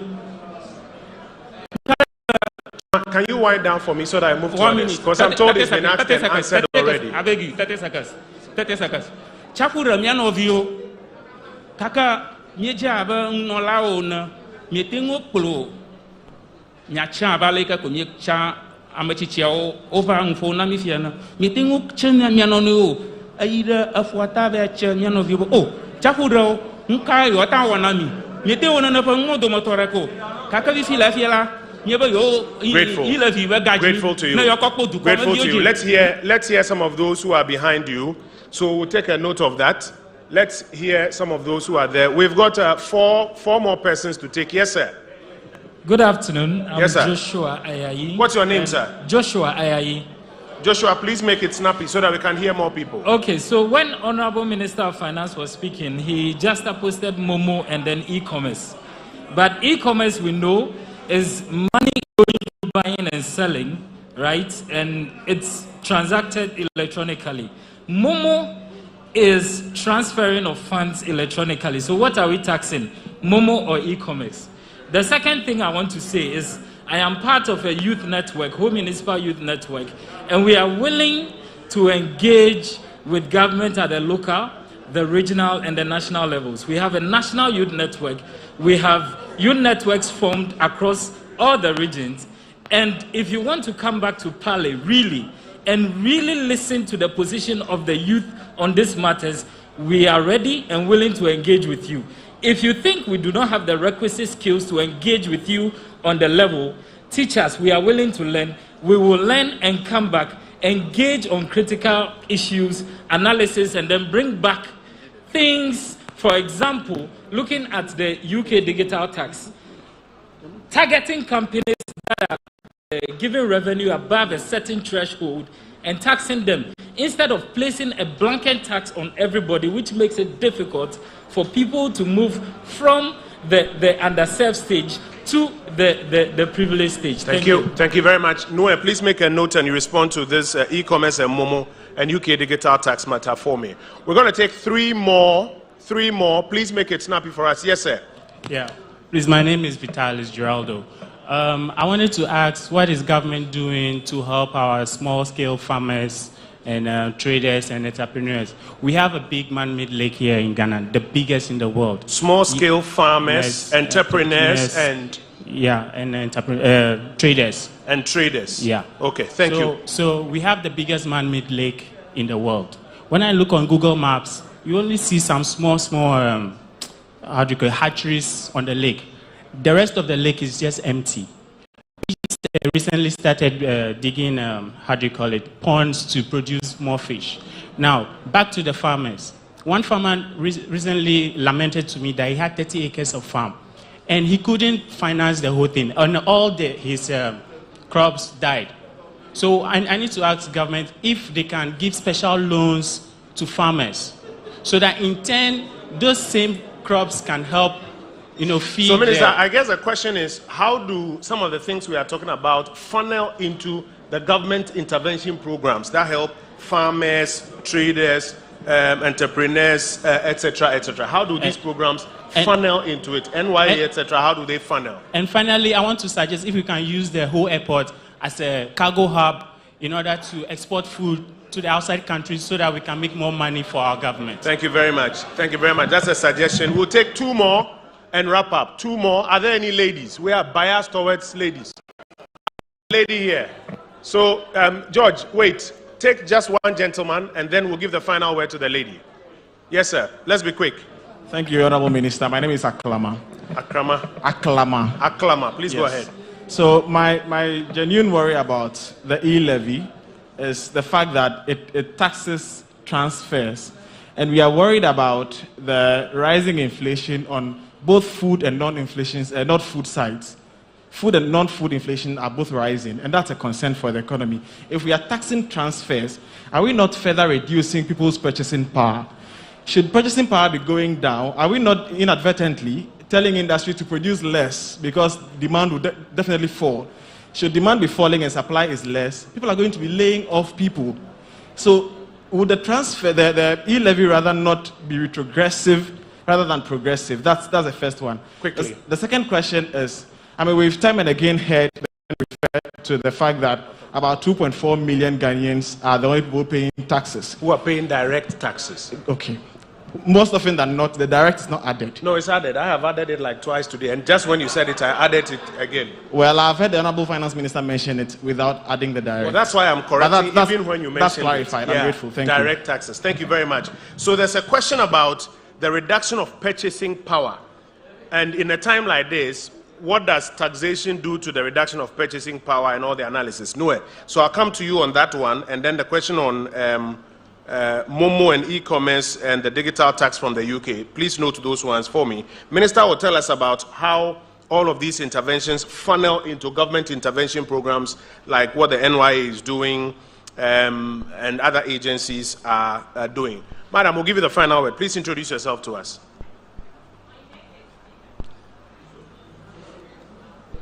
My name is Jijo. Okay, yes, Jijo. Please, my question is, are we not overburdening the E-levy? Even though it is not yet approved and we are not yet taking it, under the E-levy, we are having unemployment situation being tackled. Under the E-levy, road contractors are going to be paid fully, and also construction of our roads. Under the E-levy, we're talking about free SHS. So are we not putting too many expectations? Yes, because with the road what construction, E-levy can do? with the road construction, we have road fund. Okay, we have Get Fund, we have ESLA. No, Get Fund doesn't go into road construction. Okay, so I'm just trying to mention some yes, of the funds that Yes, but I want us to be accurate. I want us to be accurate. All right, so with the road fund, we've not been able to do enough with it, I guess. So we are also trying to take something from the E-levy to tackle the road fund. So with the E-levy that is coming to solve almost all the other problems. E-levy is not coming to solve almost all the problems. I need to be clear on that. Okay, so we the have to be clear on that. Nobody has said that. So let's not put that in people's minds. It becomes difficult for people to consume it. Some specific matters, if you look at the budget, some specific uses have been mentioned. And persons have made comments that we generally need to contribute to the revenue mobilization effort so that we can deal with our challenges. So let's just be accurate on that one. Go ahead. Jijo, go ahead. Okay, so with Obatan Parkers program, and the rate is tackling unemployment, and the E-levy is also tackling unemployment. The CST and the rate also got to tackle unemployment. And now government is benting everything on the E-levy once again. Are we not overburdening this E-levy? How are we going to manage it when we start collecting the 6.9 billion Ghana cedis we are hoping to get? Thank you very much, Jijo. So Jijo's question is that, do we not have too many expectations of what the E-levy can do? That is the question. But we need to be clear. Government has not said that E-levy will solve all of Ghana's problems. No, we haven't said that. But the real question Jijo is asking is that, despite that, don't we have too many expectations of what the E-levy or this 7 billion... Jijo, this was your question. If you pay attention, I'll be very happy. Don't we have too many expectations of what just this 7 billion can do for us from E-levy? That's a question. So, Noel, let me start with you. Reduction in purchasing power as a result of taxes in general and even from E-levy, and then Momo and digital tax from the UK. That analysis, then I'll go to Minister. Okay. Thank you for the questions. I'll start with the Momo and e-commerce first. One, the UK digital tax is different from the E-levy. It is actually on the gross revenue of digital companies, what they get. So it's a tax on the income that the digital companies get. That's the UK digital tax. The E-levy is also not on e-commerce. We have the VAT and other taxes, the COVID levy and other things. That's what we have on e-commerce, on the transactions that you undertake over e-commerce. The E-levy is on transfers that you make in terms of, okay, so Momo transfers or mobile money transfers that you make. That's what the E-levy is on. Or transfers that you make using your digital applications from your bank, on your bank account. So that's the difference between all these three. Now, the issue of whether the taxes will not have an effect on purchasing power. Taxes always have an effect on our purchasing power, whichever tax it is. And just like any other tax, that is what will happen. But then, the tax is used for something which generates growth, which generates income, and it helps us also get more income. So, it's a cycle, actually. We pay the tax, it's used for something that benefits us, and we'll get more money to pay more tax. Thank you. Thank you very much. Honorable Minister, I want to come to you for your very final comments on the issues that are outstanding. How do programs like this, the question from Geraldo, how do some of these things we are talking about, how do they funnel into the already existing programs, particularly targeting small-scale farmers, entrepreneurs, and traders, for example? And Jijo is asking, one of my favorite questions, are we not putting too much expectation on the 7 billion that E-levy will bring? Thank you very much indeed. Thank you. And let me really thank Benedicta, Vincent, Akama, and Jijo for their questions. I think Benedicta's question is a question for societies, and there are always crises in any society in which you recalibrate, just as we are in the 4th Republican Constitution, to understand where we have turned wrong and what we can do to go forward. It does not stop us from understanding our current situation and ensure that we do better going forward. We don't give up because someone has not followed the rules of the game in prior years. And so we just have to deal with our circumstances, as I mentioned, happened in Ireland, and it's happening in many, many societies. The question is to find a judicious way to solve it, to build a greater nation. And that is the calling that we have. The issue of how best to support our small-scale farmers, entrepreneurs, traders, etc., really, in a sense, also is illustrated in the theme for the 2022 budget, which talks about an entrepreneurial, building an entrepreneurial nation, fiscal consolidation, and creation of jobs. So you can see, if you read the budget, the trajectory of how we are distributing our resources and the commitment to that. So you look under the Youth Start program and you begin to see a certain commitment and direction towards ensuring that we have various facilities that will support entrepreneurs, funds from the banks, which we agreed with to support SMEs, and I look at how, therefore, getting people into agriculture to support farmers. So that's all in the taxes that we raise will go to support that.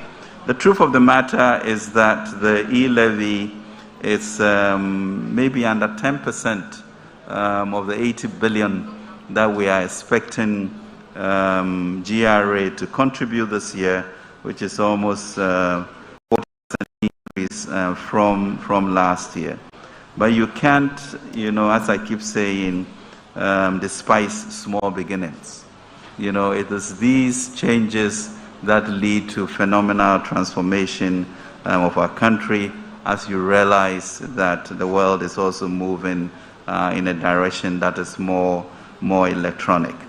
So let us seize the opportunity to be able to understand this tax, continue to tweak it until it does what we truly want it to do. Purchasing power has been told you.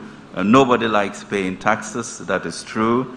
But also, when we honestly ask ourselves whether we are paying enough or whether we are dodging, we need to ask that question to find ways in which everybody pays direct taxes that are not being paid.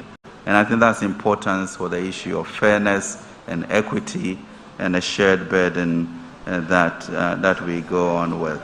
I think for Jijo, in terms of, the question really that we should ask ourselves is whether we want to continue this way or whether we want to confront the issues at hand. And honestly, if really somebody transferring 136,000 CDs a year is going to pay 1,500 CDs to contribute towards this year's 7 billion, is it the reason why we should revolt against this?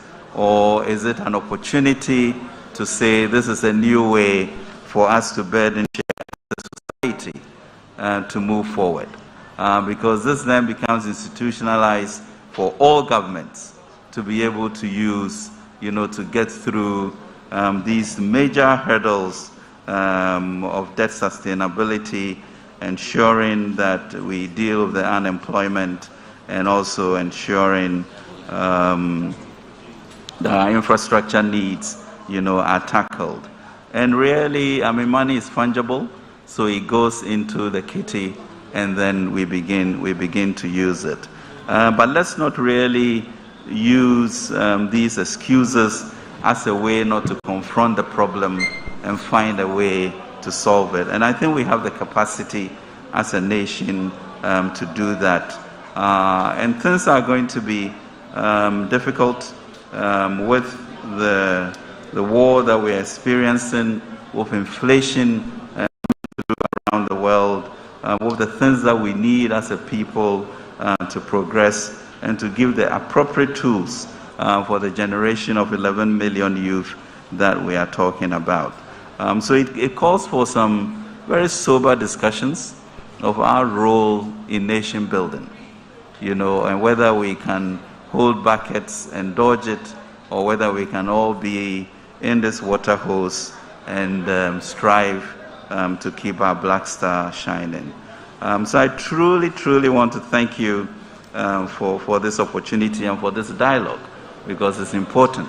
And then the misconceptions that we have and the encouragement to read, to really ask yourself the question, why, so that we get the truth of the matter and move on with one language. Thank you very much. Thank you very much. Honorable Payasenam Hajide has a quick word, and then Honorable Peter Mewu has a quick word to the PRO of the RCC. We are grateful for the opportunity, but I want to leave you with just these few words, that we should think deeply about our bragging rights as a nation and as a region. One of my sisters said that we should look at some other options, including the review of the free SHS. And I've been asking myself since, what exactly we mean by review? Does that mean that some people should pay and others shouldn't pay? Now, I can tell you the story that we have as Voltarians. And one of our bragging rights, which school fees, high cost of school fees took away from us, was the history of the region, noted as producing some of the best intellectuals in our country. Over time, that bragging right gradually waned, because many of our brothers and sisters could not afford to pay the high costs associated with secondary school. Before free SSH, if I may remind us, to be able to become a boarder and attend secondary school, your parents had to raise at the point of entry not less than 2,000 Ghana cedis, 20 million. To be a boarder, you had to raise not less than 10 million, 1,000 cedis. There were many young people who went to school with me in Apipa in the Volta region, who today, when I go to the village, they come to me just because my parents had family property they could dispose of so that my sisters and I could go to school. So free SHS cannot be the option. We cannot, as a region, especially for us in the Volta region, who do not have gold, who do not have timber, who do not have all the other things that some other regions have. We in the Volta cannot say that let us sacrifice free SHS for E-levy. We cannot. And I want to plead that when we have this conversation, probably many of us here might have voted for the NDC. Of course, they won the popular votes in the Volta region. So when my brothers come and they say that tidal waves happened to our brothers in Keta, and and all of those, we want to press emotive buttons. We want to deviate from the cracks and gravamen of the discussion that we are having. And we want to now appeal to people's sentiments. And we want to incite the NDC part of us into the conversation. We will blend the conversation and we will misdirect where we should be going. And so please, let us be honest. I listened to a radio station before I came, and the question was asked to one of my good friends, an NDC member of parliament, that if this E-levy passes and you win, be it in 2004, 2024, I don't think so, but whatever time the NDC wins, will you scrap will you repeal the law? Will you cancel it? Will you scrap it off? He held on for a moment, hesitated for a moment, and Minister, his answer was that, well, we can't answer if questions. We will cross that bridge when we get there. If it was a principled position, I could only have imagined one and only one answer: yes, we would. But that would have committed them. And that's what my brother Johnny spoke about. That the true motive of our brothers who are against the E-levy is not because they claim that it will impose some difficulties on us. That cannot be the true motive. The true motive is this. Because you see, I am a politician, or at least a student of politics. If I am in a political and I want to win, and a move will impose hardships on people, many politicians will allow that to happen so that the people who are suffering the hardship will look at their condition, their circumstance, and vote against the hardship. But this one, they are saying that in fact, they are crying, assuming somebody died, they are crying more than the bereaved. The answer is in what the minister said, that the true motive is this, that E-levy will come to resolve many of the challenges, particularly of the youth of this country. And when these challenges are resolved, they feel that then the youth will decide to maybe say that, well, we are comfortable where we are, and then maybe let this government continue. So it is the extreme politicization of our hunger for power for the sake of it. That is why I believe that we are where we are today. But I believe that the Volta region has a solution to the problem. We have a region where the NDC members of parliament are in the vast majority. From here, if we send a clear signal to them that what you are doing is maybe in your interest, but it is against our interest as citizens of Ghana and fellow Voltarians, and that if care is not taken, we will have I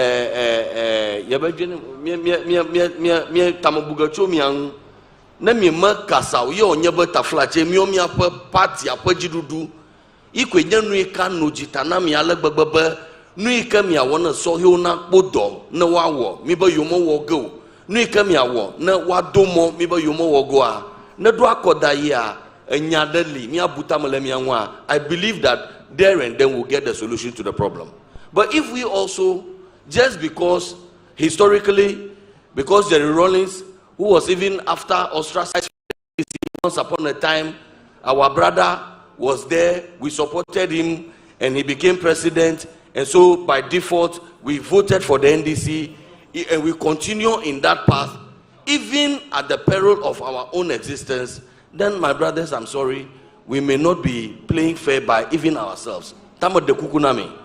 Let us leave the politics aside. Me, I can talk politics, and I do talk politics. But let us wait for 2024, the elections year. Let us come and talk records. Let us come and talk about our various policy positions. Then let's vote along those lines. For now, Ajobreo, let's drop all the politics. MPP, let's think about Mother Ghana and the youth. The vast majority of the Ghanaian people who are the youth, who are screaming for jobs. Honorable John Peter Mewu will give you the very final word quickly, and then we'll go for a vote of thanks. You, Akwana, Mianovi Pios, Glonia Siana, Uta, and Yerocomodiva, Adakwana, Miafiao, Fianolu, Duma Machichio, the Capio, Prida Tubio, Miabe, District Chief Executive, Oakla, Amakwa Buakata, Be. Egbepenya miakata miselafia mia atwe ayide akome mia butame chung mi the politics le mia pe ajoga nya ome Look into the future for your own benefit. Take politics out of this discussion and see what will be a bigger interest for your home, your family, and then the country at large. On this note, I want to say a very big thanks to everybody. Thank you very much, Minister. Thank you very much, honorable ministers. May I invite Mr. Doji Numekevo, who is the head of Public Affairs and Information, Ghana High Commission, UK, to give us the vote of thanks. Thank you very much. I think so far it's been a very dispassionate and intense conversation about our economy. At the beginning of the program, we called on the Almighty God to guide and protect us so that we can have a very successful program. And I think so far we've had. And so it is just appropriate that we give him his praise and his thanks for guiding us throughout the program. So we say thank you to the Almighty God. I should also like to say a very big thank you to our revered chiefs and queen mothers for their support, attendance, and their presence that help in making this program a success. Tokbuyo, Mamao, we say a very big thank you to all of you. To our visiting honorable members, chief executives, and regional minister, we say a very big thank you to you for taking time to explain the issues to us and for taking our suggestions, counsel, and advice. We say thank you to you for coming. Ultimately, this program couldn't have been successful without the presence, the recommendations, and the advice of your very good self. You helped in no way in making this a great success. And we say thank you.